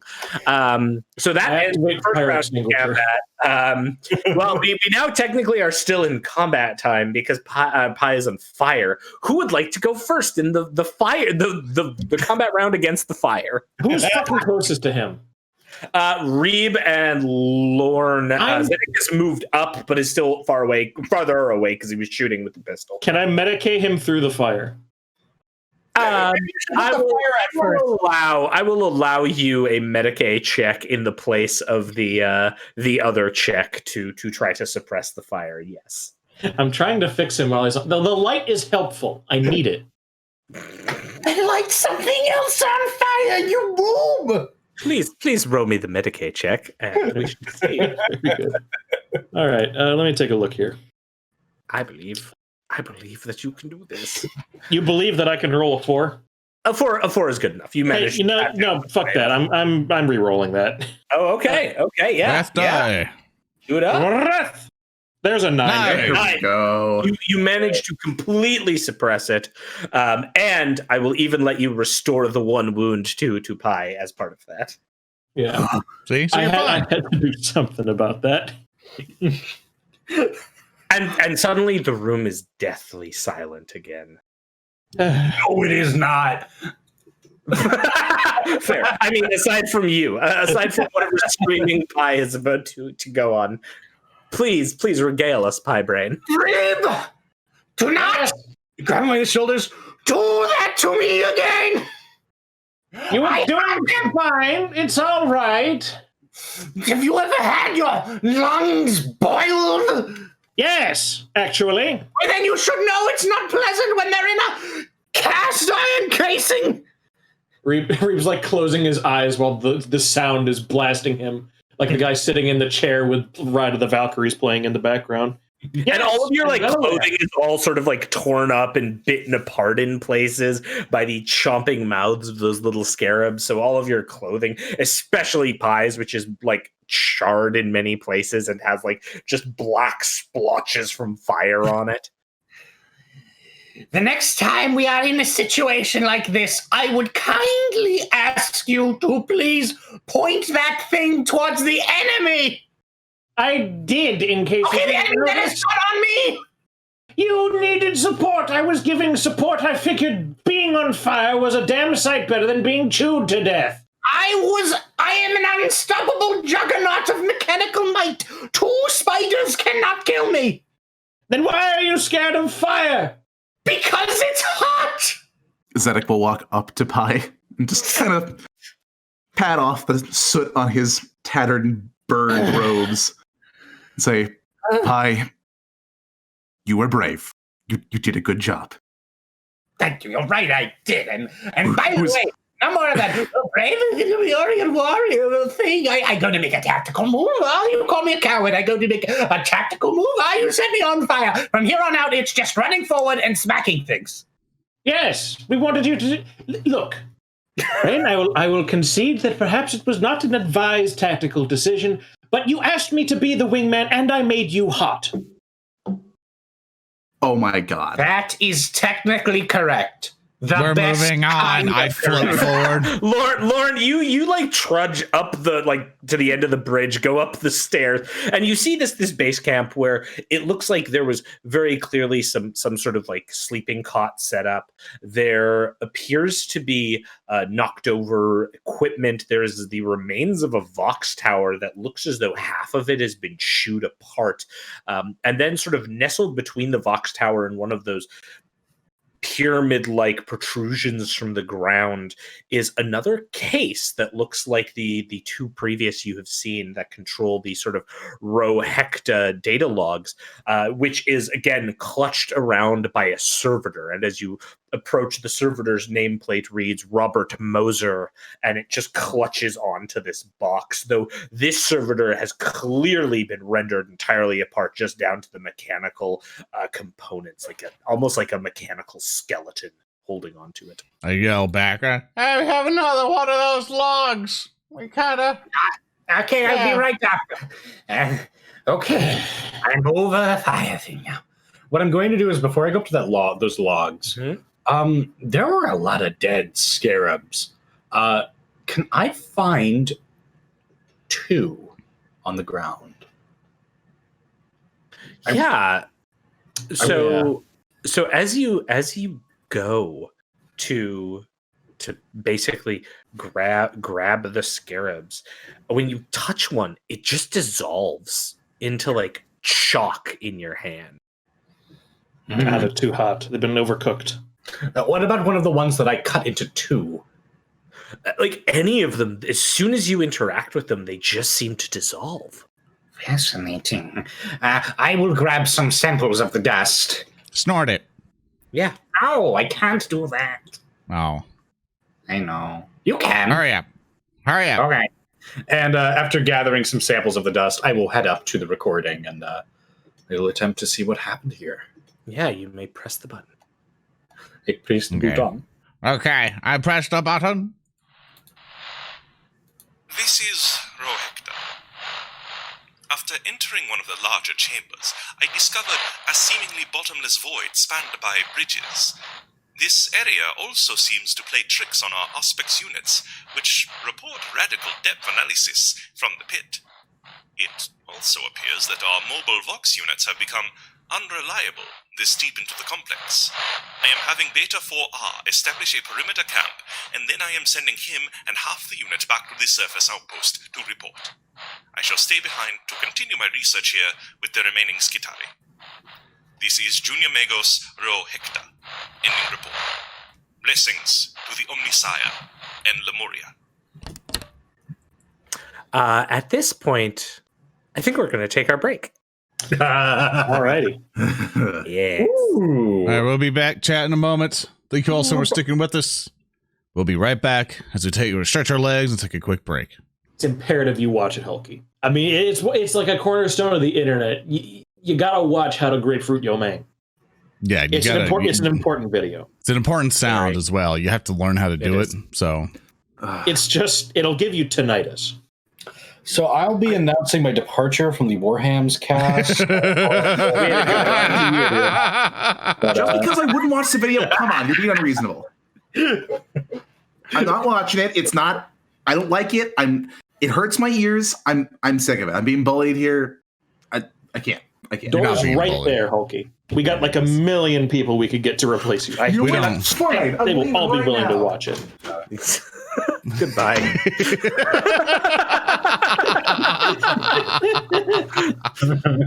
Welcome back to our new player-less adventure.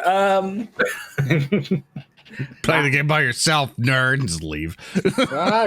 Yeah. We are back. We are back. Playing this back. by himself, being like, So, shit. I was just going to say, so as we get back to everything, our group has just found this small base camp that has been completely ransacked. Up ahead, past this base campsite, there seems to be an opening with sort of this green glow coming from it, and past it, you can see that the refined sort of obsidian stone that covers this area disappears again, and past it is another sort of expansive cavern network. You can see various tracks that are quite evident in the dirt as you look past. So you can see it seems to go on from this chamber as though connecting to something out. What are we all doing?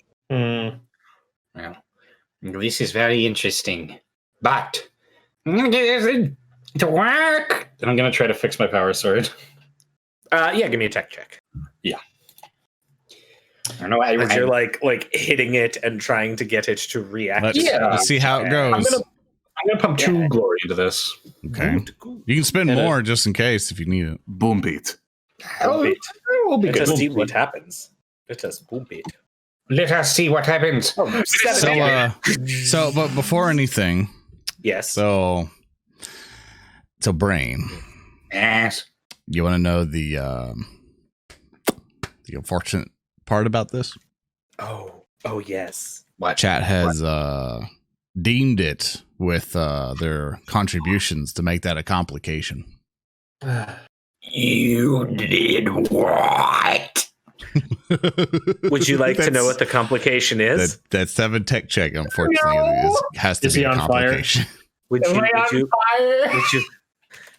you like to know what the complication is? You can blame the individual Grimston. I'll tell you later.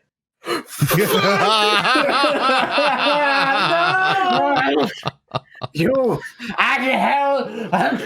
No. Okay. Well, let's keep going. I'm sure nothing bad will happen.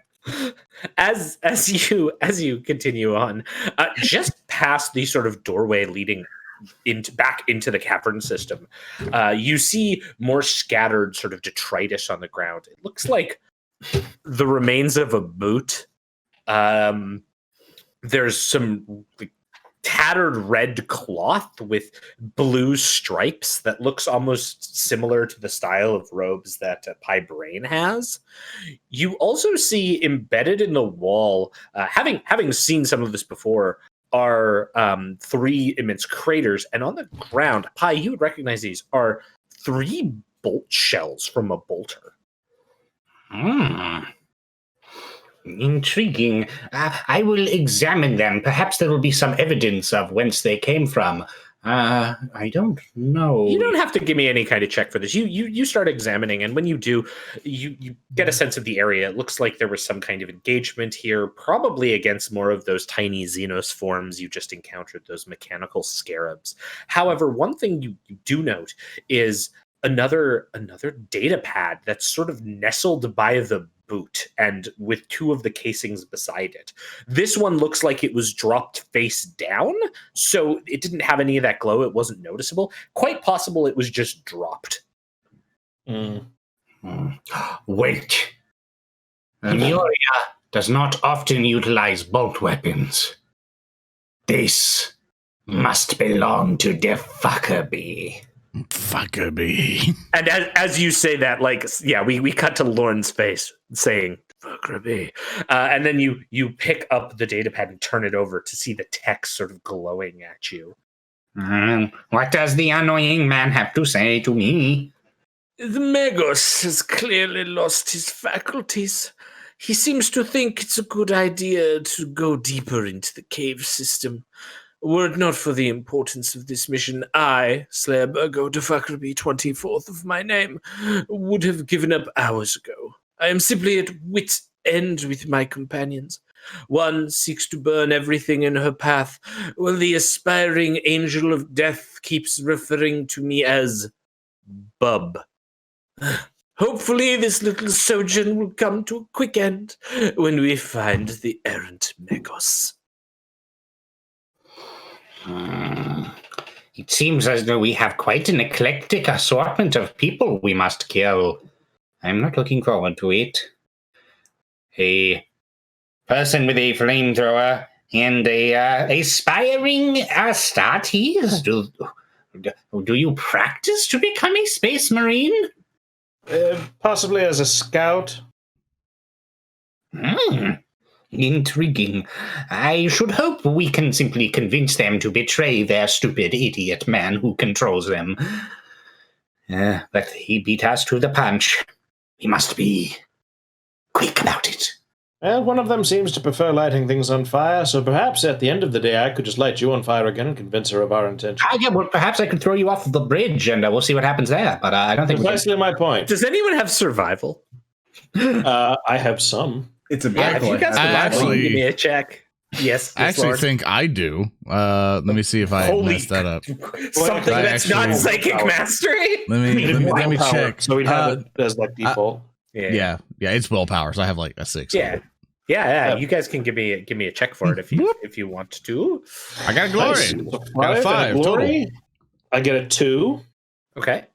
Reeb, you're able to somewhat help Lorn out, but Lorn, you definitely see tracks that are moving through some of this.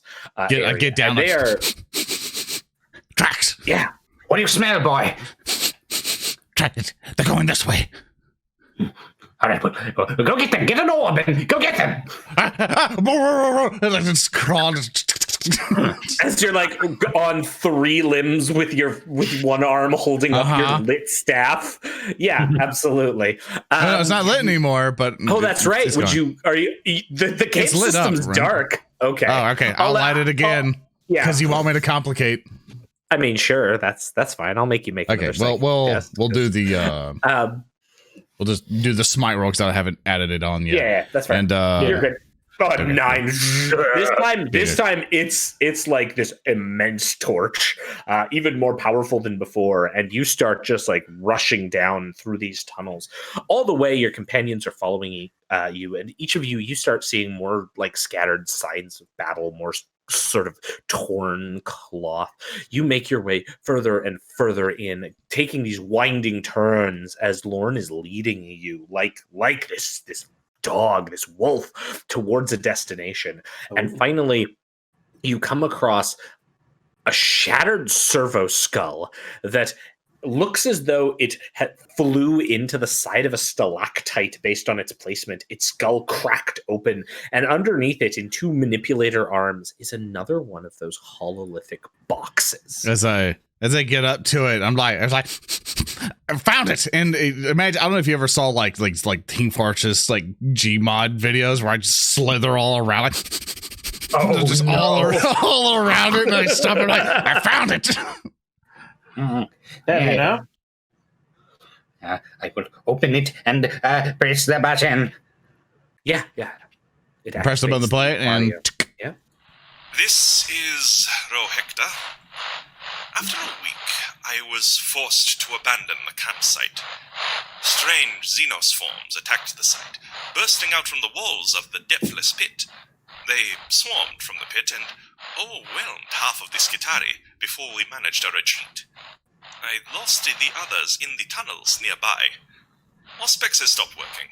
I can't tell where I am. I think I'm close to something. I hear something. Something screaming out. This is... Oh, Hector. Blessings. Why is it screaming?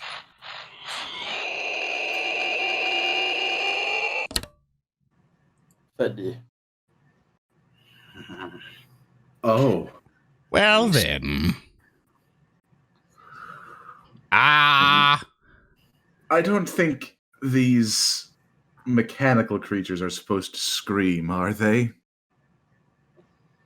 If they are Xenos forms, there is no end to their depravity. We must be prepared for anything. The tracks continue on from here, Lorn. They're that way. Stay behind me, gentlemen. Lorn, you can stay slightly in front of me. No, I'd stay slightly behind you. Okay, fine. Then point where I'm going. That way. All right. And I'm going to lead the way. You continue on. Eventually, the cavernous area ends, and you come to another immense cyclopean chamber. This one, the walls almost seem aflame with green light as two bridges span this chasm to the left and right, with another depthless pit in between them.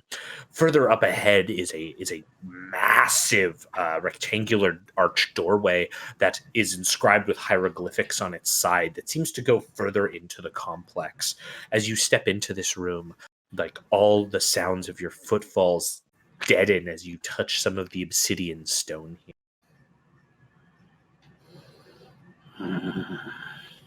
Begin to move forward. Light shining. Proceeding.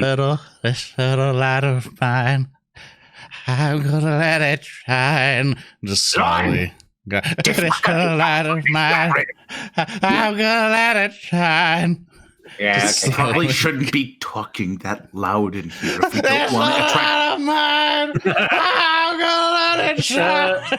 Can I, Lorn, please stop. I'll give you a pudding pop. I'll give you a pudding pop. This little light of mine. Good. I'm gonna let it shine. You begin crossing the bridge. Hey, GM.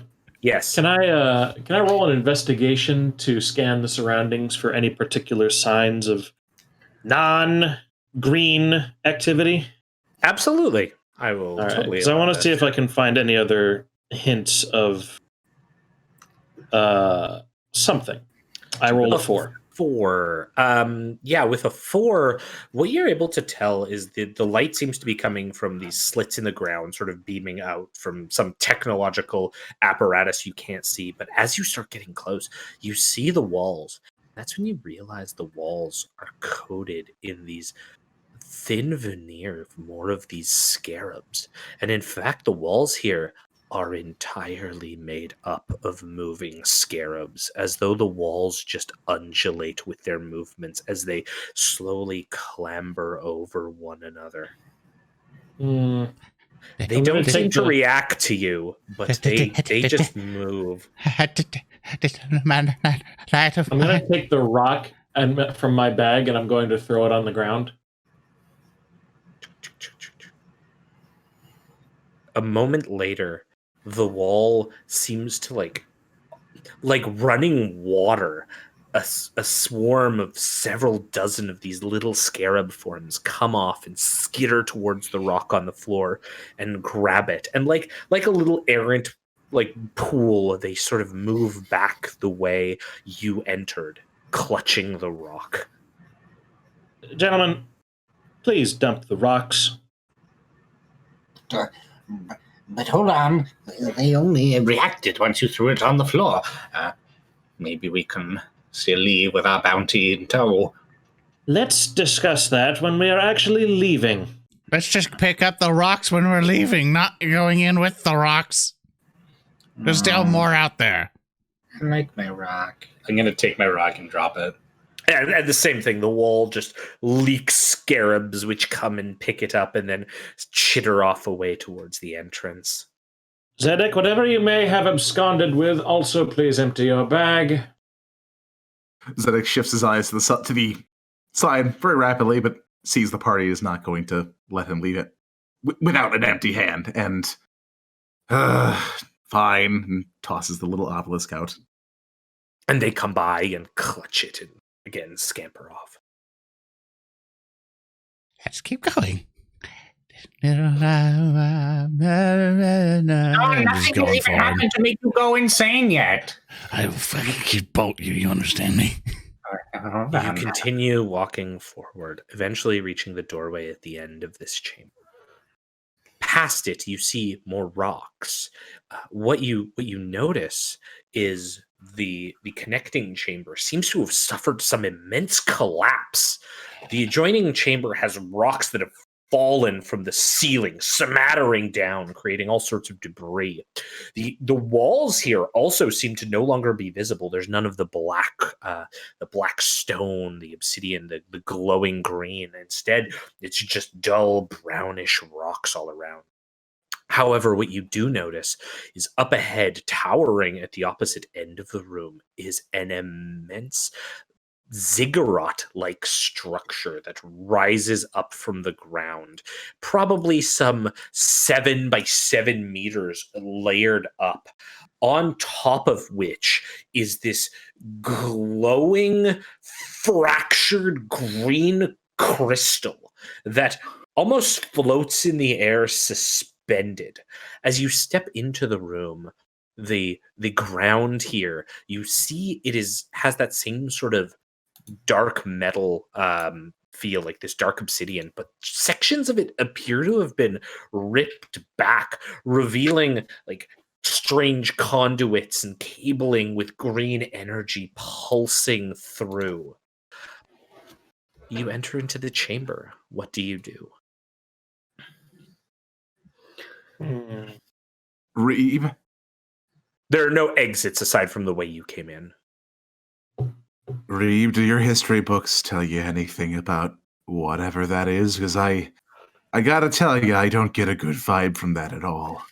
You need to realize that as an Odo Xenos acolyte, I'm not very well informed about these kinds of things. You have any idea how many Xenos build large monolithic structures with strange shapes to them? No. No. Let me think. Reeb's going to put a finger up to his forehead and just kind of like rub it slightly, trying to recall. Absolutely. Anything with a 5 and a glory? A 5 will not give you anything on this. You attempt to think.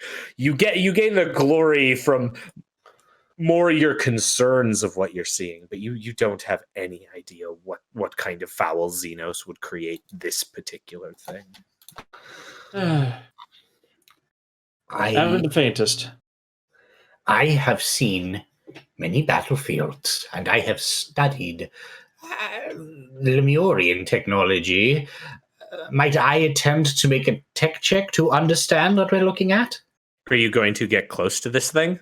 Yes, I have no fear. Okay, absolutely. Is anyone going with Reeb? Like basically, this is a pretty large chamber that you're entering. From where you entered, you're about. Let's see here. Yeah, I'm staying with the group as we go forward. Okay, you're about like 15 meters. So are you just all going to walk up together towards this pyramid? Yeah. Okay, so you get within a meter of the base.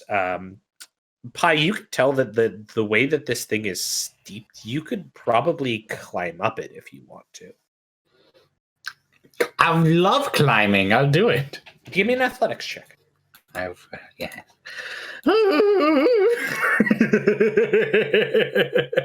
Yeah, sure. Let's see how this goes. Don't fuck it. I'll try really hard. Oh, 6. Okay, yeah, 6. A 6 is perfect. So the three of you that are not Pi, you kind of remain as Pi. It's like, I'm going to look at this, and begins climbing up. You find yourself climbing up towards that floating crystal near the apex. The remaining 3 of you are sort of at the base looking around. Pi, as you climb up, give me a tech check. All right. I am going to be dumping all of our glory into this with the permission of the gang. Go ahead. Do it. You need it. Yep, absolutely. All right, here we go. For Lemuria. Ooh, well, that's going to be a wrath reroll for me there. Yeah. Oh my god. Oh, 11. All right. Go. That's better. So you come up and you see this fragmented crystal that sort of floats in the air. You understand that technology like this, alien technology, is very, very different to the holy mechanicum and that with the will of the Omnissiah. So as you're looking at this, you tell that whilst many different species have heretical ways of interfacing with their technologies, you know that some are based on touch and like mental impulse, like MRU. So you get the sense that to do any sort of activation or get any sense of opening this or understanding more about it, you need to touch it. So you go and you reach your hand out. I sure do. Press it on the side of the crystal just to get a sense of what the substance is, to analyze it. And as you do, you take a step to the side as this entire immense pyramid splits into 4 distinct segments. One to the northeast, southeast, like basically like the 4 cardinal directions. It splits open and begins to slightly turn, reorienting itself in the chamber. And the crystal, the cracked crystal, lowers down into the center, and like you're standing on top of this thing, and there's crackling energy that spikes in towards the crystal that's floating there. And as this immense ziggurat pyramidical structure opens into these 4 segments, the shattered crystal moves to its heart where it floats, and you get the sense as though something's broken out of this crystal, like the way it's shattered. But when it finally finishes opening, there's just the sounds of the sort of electrical arcs inside it, and then you hear this like sound of something falling, like, and hitting the metal floor below. And you just tuk, tuk, tuk, tuk. Braine, you don't notice it. But Lorn, Zedek, and Reeb, you see as this immense thing has opened up in front of you and crackling with strange energies. As it split open, something was inside it and fell out.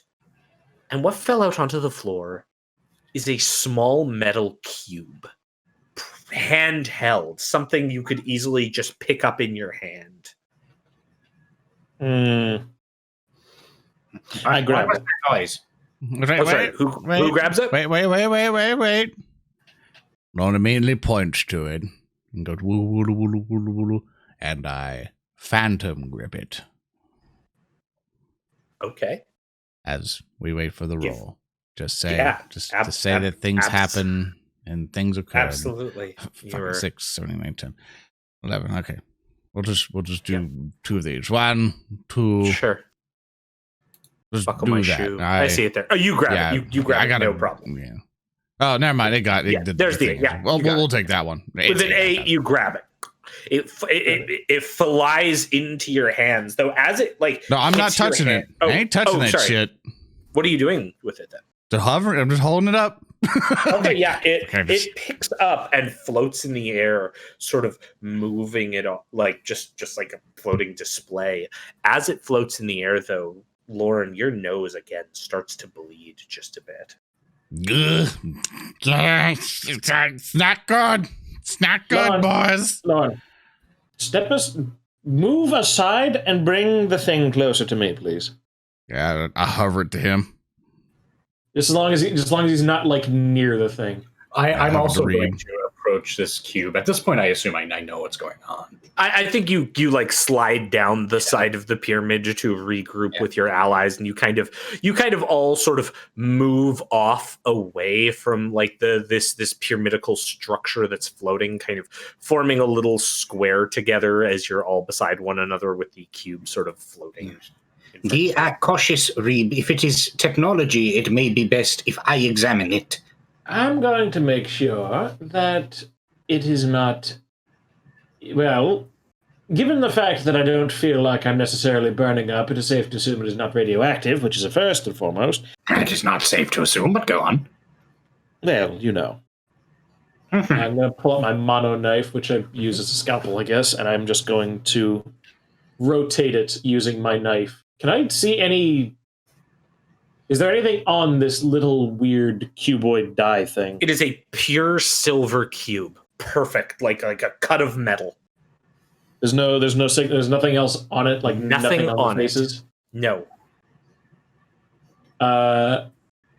Tapping it with my knife, is it solid?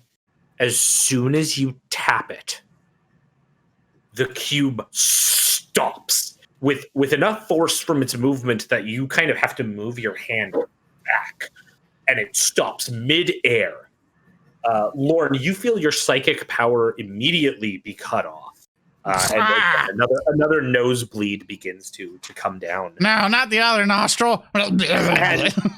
And then, as though it was like an object in 3 dimensions, it shifts to almost 2D as it unfolds itself, like how you would make a cube out of paper. It unfolds to become the flat paper with the sort of 3 bottom and then like upper top, and then a wave of corpses flies out and surrounds you. And from this cube, perhaps 24 Skitarii bodies litter the floor around you in red robes. They've been tattered, broken apart, cut. All of these bodies land and tumble. Clearly the retinue of Ro Hecta that has been just thrown out of this cube, and then something else flies out and heads straight towards the entrance of the cavern you came in, where it like immediately ends and turns and looks at you as you stand in this sea of Skitarii corpses around you. And what it looks like is this immense mechanical creature that has similarities to a spider, though for some reason it has a fin on its back that's been crudely adhered with some sort of duct tape adhesive, and these various limbs move up and down as its head plate looks at you with green and red eyes.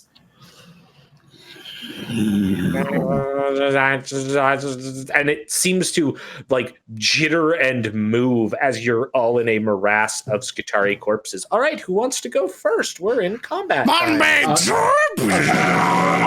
First and light Braine on fire.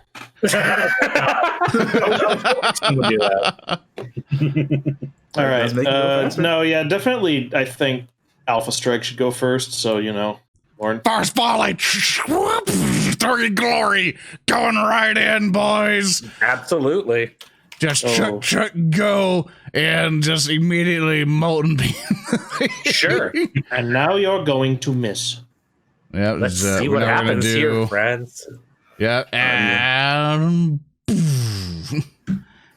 actually, I don't need the 3 dice on the thing. Fuck, the glory supposed to go to.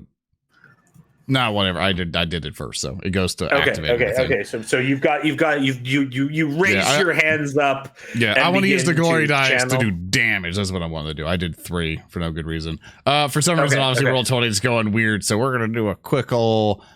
So basically, 1, 2, and then doop. So that's going to be. I got a last one's a 6, so that's fine. The other one's a 4, so it's like. It's like 6, 1, I think, in total. 2, 3, 4, 5, 6. Yeah, so there's that. I'm going to spin a wrath die and re-roll the failed ones. That's 1, 2, 3, 4, 5, 6. I got to roll now to get that. So 1, 2. That is going to be 1, 2, 3, 4 plus the 6. So 6, 7, 8, 9, 10 to hit it. So I assume I hit it. Can you mark me down a rune point? It's like, I mean, I still gotta do all the damage first, but yeah. Oh, no. Boop. Mark me down a rune point. Got you a rune point. As it rears back as you raise your hand, and you see underneath its body, it has these prisms that start to glow underneath it. Oh. And let's see how many I get. 1, 2, 3, 4, 5, 6, 7, 8, 9. I am just 1 shy of the prize of denying the witch on you. I feel rather gloomy seeing those prisms. Yes. So everything goes. So your beam goes out and strikes it, though again, you just feel this wave go over you as like you feel weakened by this. And please roll the damage for me. So it's You can just roll it normally. I know what it is. Okay, cool. So 18. Yeah. Perfect. My 2 solid glory AP didn't as come in. well. So wait, does the glory just okay. automatically apply it or no? Do I have to roll it? You have to roll it. It's extra damage. Okay. I added sorry, them in no, it's there. extra damage. It's just flat extra damage. My apologies. So it's 2 extra. Yeah. So it would be 20. Okay, yeah. You take this immense blast, which strikes into it, sears through it. It's kind of hurt. Like you've ripped off some of its back plating with this blast. Yeah. It And I begins moving its legs. I want to dedicate. I don't know what's his defense is. I have to go to his defense. I want to take the the dice that I rolled and establish it more on the damage. Okay. Let's say just because I roll a bunch of. Let's just say I just put 3 up for just 3 more damage. Yeah. So with its defense, you can get checking here. Yeah, you can get 3 more. Perfect. Yeah, absolutely. Yeah. So all of that just. And that thing is just sear tough. across its back, and its hull has this immense like gash that's molten and searing, but it's still up. And it goes now. No, it doesn't. Oh, I'm spending a glory. good. Glory has now been spent. Can you mark me down another rune point? Sure can. Boop. So I may go first. Wait, see. I'll spend another glory. Okay. Boop. Glory spent. All right, you may go. Not one step further, abominable intelligence! And I am going to move my fat mechanical ass and I believe in charge this creature. Okay. With my token for some reason. I believe in you, Pie. Go, my Piscatari. Go, my brave little toaster. For Lemuria! And I will do what must be done. And miss. I believe in All him. right. And do you not believe in your Let's do it. friends? Swinging with my power sword with All of my might! Swing it. Swing it. I believe in you! No big pressure, no big pressure or anything. You just go whatever you want. Swing. Go whatever you want. Rush and swing. I'm going to Swing, I'm swing. really going. It's going. Swing. Gotta hit him with that big sword. Better make it hit. Better make it hurt. Better kill it in one shot. Better kill him in one shot. All right, it's time to just roll dice, I guess, instead. All right, cool. We'll do that right now. Okay. Waiting. There we go. That's wrong dice. Not the right system. Wrong game. I'm sorry. Keep rolling d10s. It's cheating. All right. There we go. 1, 2, 3, 4, 5, Mark, I think 6, you only 7, 8, 9, one of 10, them. 11, 12, 13 total. You can shift 3. Presumably. Yes, you can. You can shift. All right. right, let's shift 3 then. The Shall we? power roll. Yeah. So go in chat. We can't do anything about. Nice. 7. You take. P3. Yes, with AP3, which is amazing on this thing.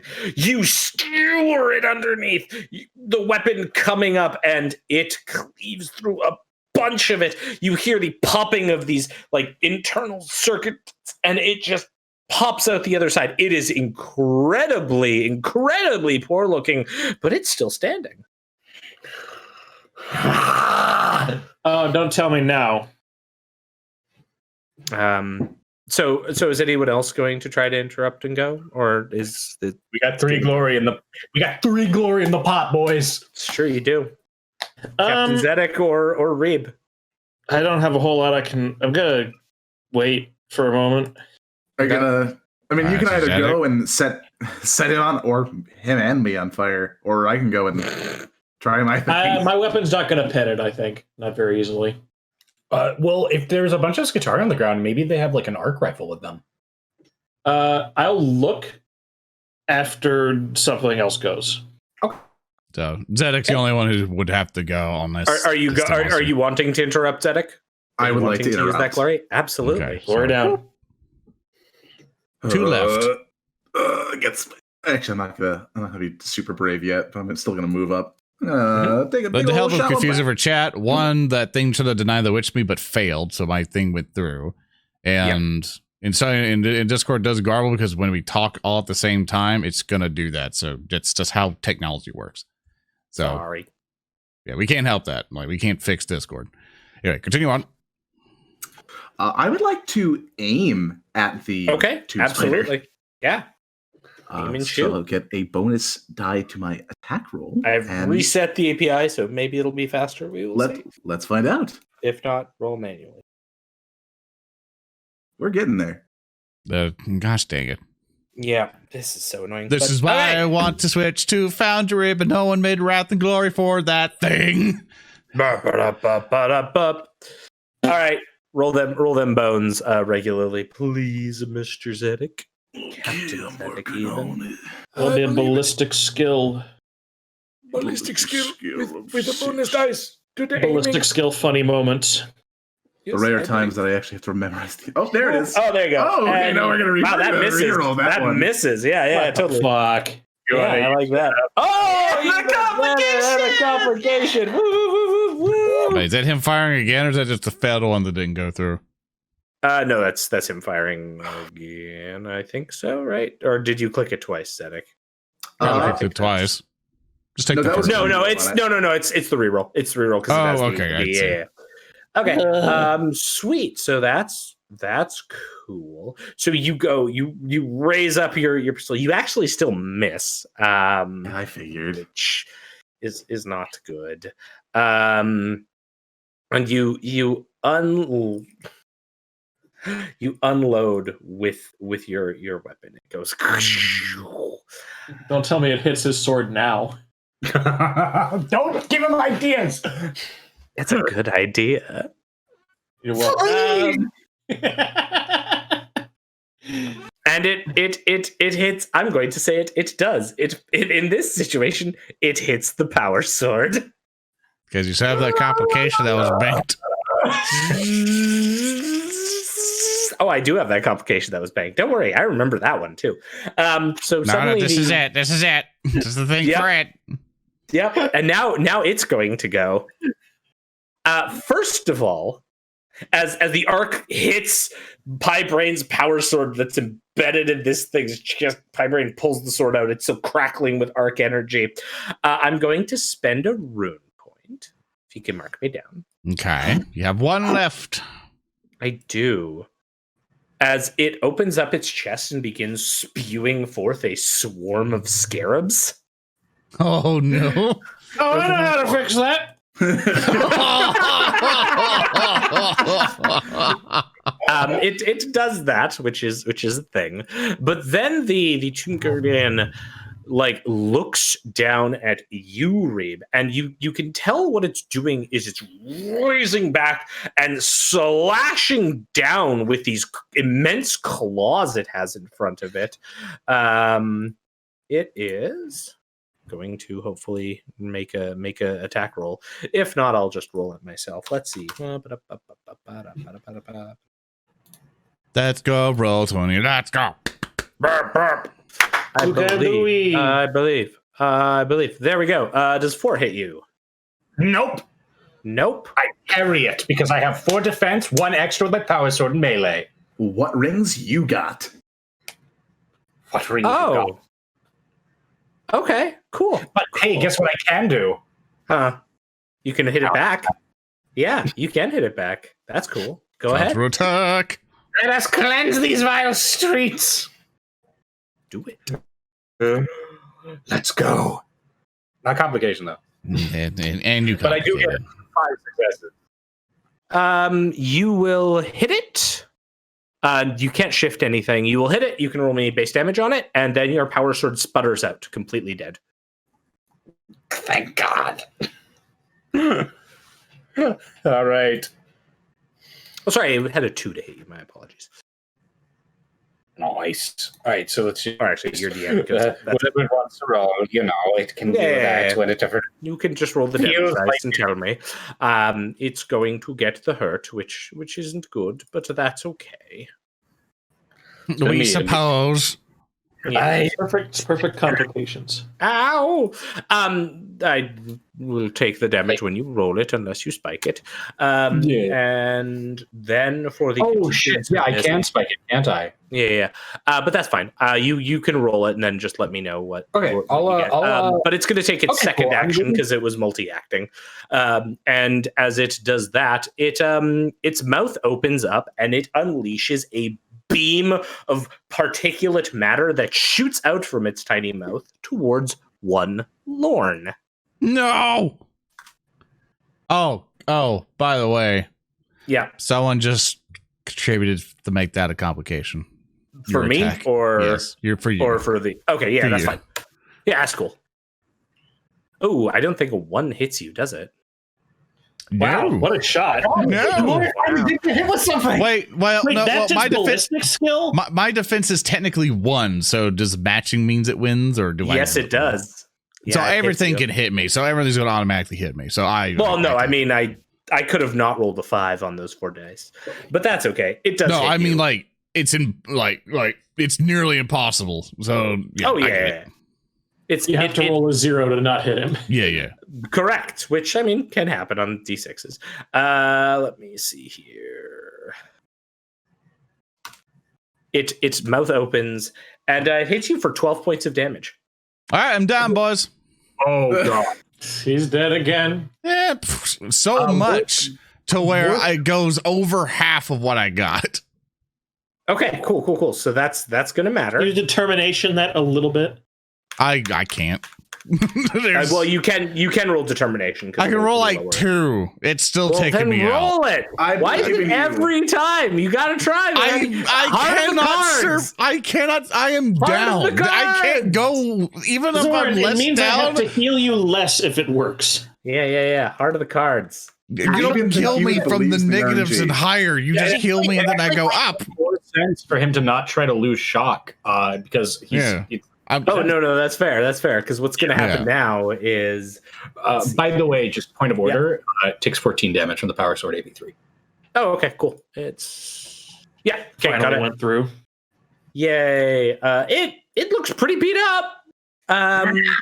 Who would like to go next? See, this is what I was waiting for. I roll to use a flamethrower on Lorn. No, I'm medicating him. Okay. Purge this wretched body, daddy. I can't even do a fucking multi-action. I just need to make sure he doesn't explode and die. Yes. What do we got? We got 2 glory, and I have 1 wrath remaining. Mm-hmm. So I will just roll Medicaid. No, why don't I even click the button? Why am I even... the button's just not working right now, and I don't know why. Oh wow. Okay. Okay. You got like 1, 2, 3, 4, 5, 6, 7, 9. 8, 9. Does that complicate? No, because the last got dice 2 there. is a 2, so you're good. Okay, so that's good. Yeah, good. Yeah. Ignore that roll. You got the first one, so that's good. So you will heal him back up, which is fine. He's at 0 now. Yes. Also, cool. Lorn, can you roll me a d6? Sure. And whoop. I got a 5. Cool. You from that blast that hit you, you now develop a twitch. I will allow you to work that into your character however you would like. So it goes back to me. I'm going to have the scarabs go right now. Mm-hmm. And they're just going to move underneath and start fixing up the Papa Spider. That's not allowed. They can't do that. I'm sorry. Well, I'm sorry. They just did. And well, fuck you. Papa Spider's getting a little swole again as all these little scarabs start moving over it Burn and it. using Burn welding things and Just burn it while it's there. You can see that this immense spider now has all of these scarabs. It's spat out, moving over it and sealing some of the damages. But that brings us back to you guys at the start of your action. What would you like to do? Can I take it and heal Lorn again? Absolutely. You can spend another. Just so we can learn the Wrath and Glory thing. I don't think we actually went through this. Do I just go continuously negative and he has to heal through the negative, or any healing? No. Any healing, you're just back up. Okay, because he's healed me before, so I'm already now back up, right? Yeah, because what did he got a 9 last round, so I would be healed like 2 or 3 wounds, right? Yeah, so he restores 1 wound for successful 3, and then you can restore like 4 more. Yeah. Yeah, I just want to make sure, because if you get shot again, I want to make sure you don't become chunky salsa. Oh, if anything shoots me, I'm dead. So I can't really, as long as I'm alive. You restore 4 total. Okay. But who wants to go first? Let me make sure that this is understood. I'm wanting to make sure you don't actually physically pass away. I'm trying to make sure you at least go unconscious when you get shot. It's fair, because if I double your wounds, you die. You die? You die. Who wants to go first? Wounds total or current wounds? Total. Hey, Okay. Zedek. Yeah. I'll trade you my plasma gun for your power sword. So can I go first and heal him just to make sure in case it shoots him again? Yeah, you can go. He doesn't pass away from natural causes. That's a good idea. So the only way for that thing to kill me is if that damages me more than a 4, or if it's 14 or higher. I'm gonna use my left breath. Yeah, so every time it hits me, like it cannot kill me if it rolls lower than that. I'll always be brought back if you heal me again. Unless I spike damage real high. Yeah, he would have to hit me with a 14 damage or higher directly onto me to kill me. So no matter how much you heal me, or even if I had 1 hit point, he cannot. It's not like what my current is, what my max is. Ooh, that's much better. You don't need to anymore, because I'm going to get hit no matter what and die, or go down no matter what, or go unconscious no matter what, because he does so much damage. You will heal him for 3 though with that. Yeah. I want to make sure. I will go because I'm explaining that no matter what you do, you cannot stop it. I'm trying to stop you from dying. No, you cannot stop that. There's nothing you physically can do to stop it. Like, I have my hit point total, which is 7. You cannot make that go higher. So if he rolls a 14 on damage or higher, I die. No matter how much you heal me, you cannot stop that result. Yes, I'm aware of that. Yeah. I'll discuss it later, because we're going to get stuck on this. Let's move forward. Yeah. I'm just trying to make sure you understand. So don't worry about healing me. I understand how it works. I'm not sure you're understanding what I'm getting at, but we'll talk about that later. Yeah, because no matter what, I'll go unconscious. I will go with the spider. And I would like to spend the glory to not let you go. Oh. Okay, go ahead. And instead, Captain Zedek is going to move up and toss his power sword to Braine. Make a throwing attack at Pi. Yeah, you have to make a ballistic skill. You probably have enough movement to just... And you stab him through the back. Wait, you probably have enough movement to just hand it to him. Oh, shit, you're right. Yeah. I just wanted to shoot, but now let's fucking... You can still shoot there. Hey, Zedek, while you're here, grab my plasma gun. I take Braine's plasma gun. Cool. All right. I would also like to shoot. Yeah, go ahead. I'm going to hit him with the arc gun. And it's not a named shot, so I'm going to take off that damage number. It's going to also take a penalty because you're multi-acting. So that's cool. True. Yep. Okay, here you go. But it's okay, because it's not actually going to roll, so I'm just going to roll 56 until it actually pops up. Yes, good. Just waiting.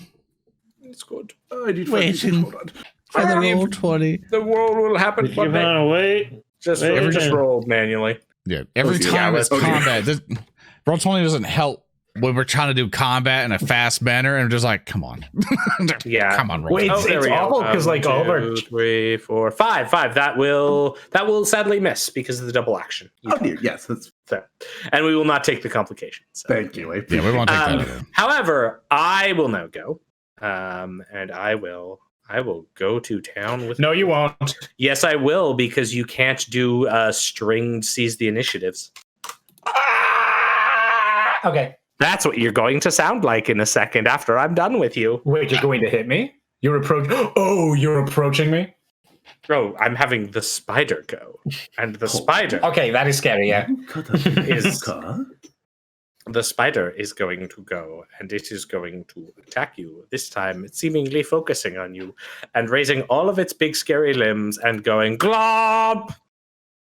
And I will roll terribly, so you will still be able to counterattack me. God damn it! Yeah, fuck you. Yes. And with my friend Zedek's blade, I will cast you from memory. Oh my god! And complicate and okay. We'll spin a wrath. So 4 doesn't. Yeah, we're gonna. A four just hits, which is nice. Oh, in that case, I wouldn't have spent a wrath of a hit. Okay.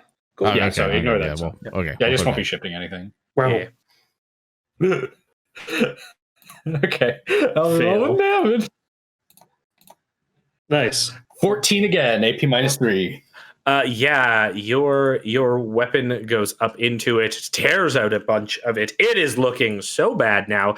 Its internals are starting to leak out, like you're seeing metal chunks fall to the floor from it. Yeah. So, that was its go. Who wants to go next? Me. Yeah, Lorn. I will crawl here. Okay. And I will molten beam it. And those scarabs. Because they're right there. Yes, you may. it You is. may roll the beam. The beam. Yes, the beam. Molten And beam. Bolted B. I'll keep our glory as it is. I So- will utilize my last rune point to try to Yes. prism stop you, you punk. Yes, you will. I will. Molten beam, and as my light is shining, I point forth and say, "My little light of mine, I'm gonna let it shine." And then it's just, and I complicate. And I'm going to spin a wrath to reroll the other bits and get a 10 total.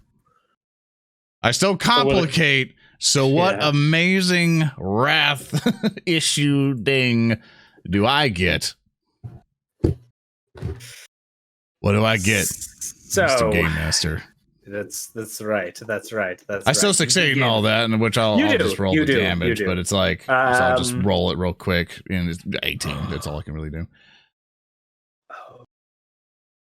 Actually, I want to boost. Can I boost anything? Yeah, I can actually. I want to boost 2 to be 2 additional damage dice. Which I do it. Yeah, just 2 real quick. I am and going to. They're both 1. Nothing happens. Okay, that's still gonna just be enough to take this thing, but I'm gonna turn this complication into a awesome narrative moment. I'd like to thank one of our servitors, actually, Spar Lightning Cut, for this warp related complication. Time bends. All living creatures regress back in time briefly. Now, I'm going to change some of the flavor on this particular complication to work with the scene, but Lorn, you start to see as though Braine and Zedek and Reeb, all of them seem to look extremely young as everything seems to almost stop in place as you've seared through. Your molten beam goes out, it hits this spider in the head and sears through it till the head actually pops and explodes the entire creature and the swarm with it. But then everything stops and you see your companions and they all look younger. Zedek looks in his teens, and then Reeb looks much younger, and Braine looks the same somehow.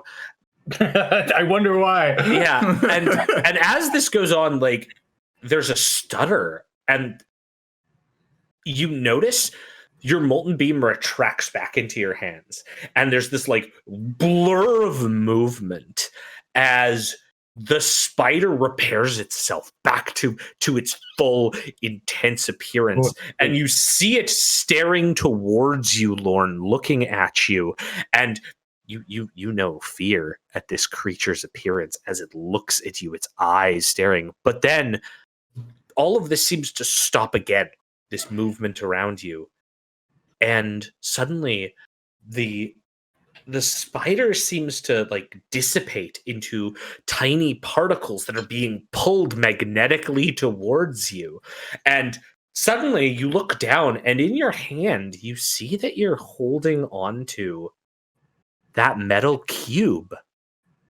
And the spider, broken down into particulate matter, flies into the cube, as do all of these corpses that you're now noticing at the base of the spider, that all fly in, these red and blue robed corpses that all fly in. Everything goes into the cube in your hand. And you hear this voice that speaks, though it's not your own voice. And you just hear this. And that is what you get for attempting to assault Slaburgo de Fakraby, 24th of my name. And then there's a snap, and you find yourself back to where you were. Your companions looking the same, the tomb spider collapsing on the ground, and the room is silent as the last of the guardians have departed.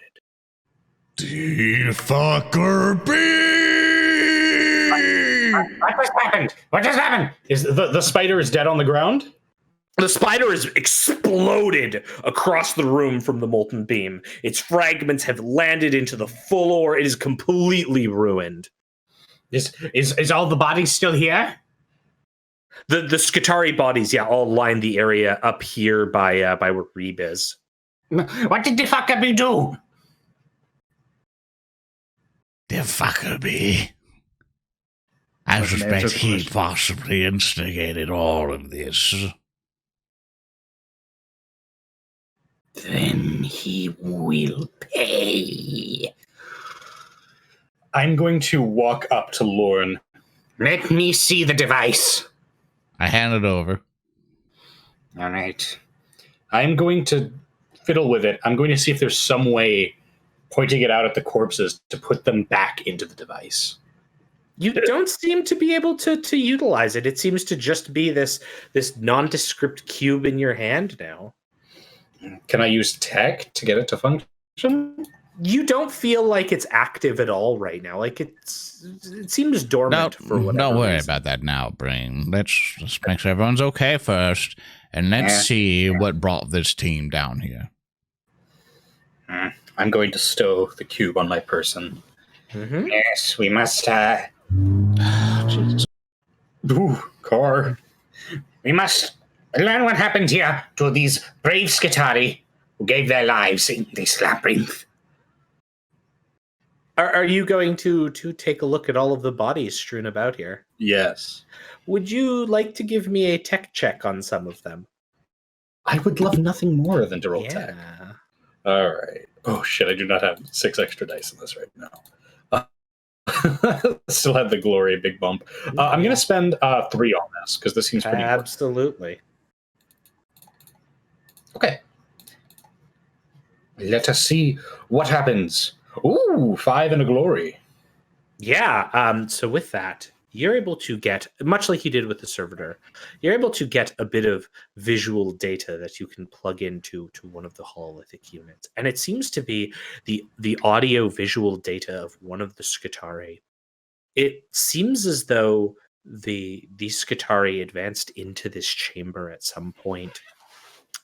And when they came in, there was a man who you recognize in the visual feed as Slaburgo de Fakraby, with beside him this sort of like cowering, mewling Roe Hector, who looks like pale and gaunt and malnourished and looking up in shock. And but between the Skitari's viewpoint and de Fakraby is this immense spider creature that immediately turns to the Skitari and begins just destroying them, tearing them apart, ripping them limb from limb, hurling them down.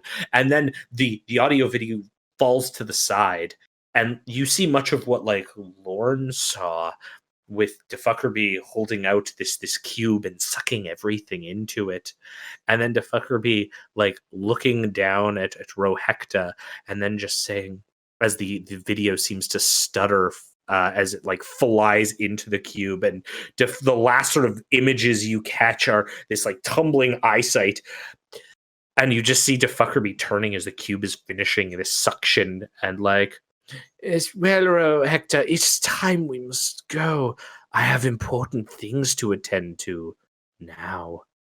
And then blackness. And that is, I think, where we're going to end today's session. Oh, yeah. And that Oh, boy. the end of today's episode. Thank you so much, chat, for being here. For those of you still interested in what stuff and you wasn't here at the very, very beginning for news announcements, stay here. Just stay on stream after we do our outro and stuff, because we got some stuff to announce.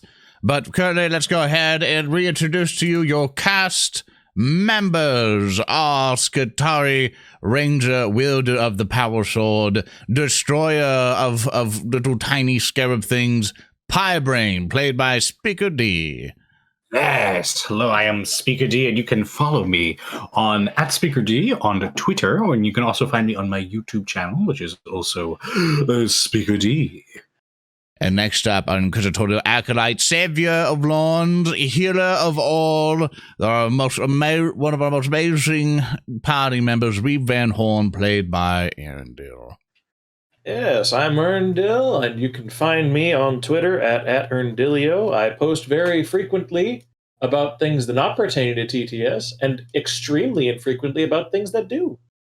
And I am ZoranTheBear. I have been playing Lorn. You're currently watching on my channel and all the other stuff. Next up, we have our rogue trader, Captain of the Debt Collector, Captain Zedek, played by HulkyKrow. Yes, I am indeed HulkyKrow. You can pretty much only follow me on Twitter @HulkyKrow. I post about memes usually, liking occasional things. You might see some updates from my personal life and some food that I like eating.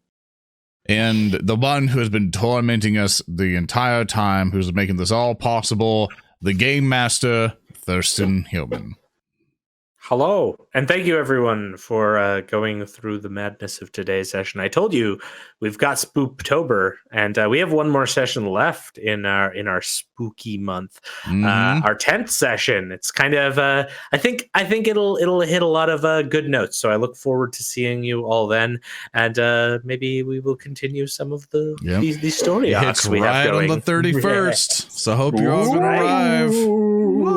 A lot of spooky Mark stuff my on words, the 31st. It's going to be the spookiest episode. I swear. So Haunting. spooky. So with that, we'll see you next time on WarHams. So love you all very much. Thank you all for being here. Goodbye. So long. See you all next time. Bye, experience Beach. Goodbye. Goodbye. Good night. Thank you all for coming out.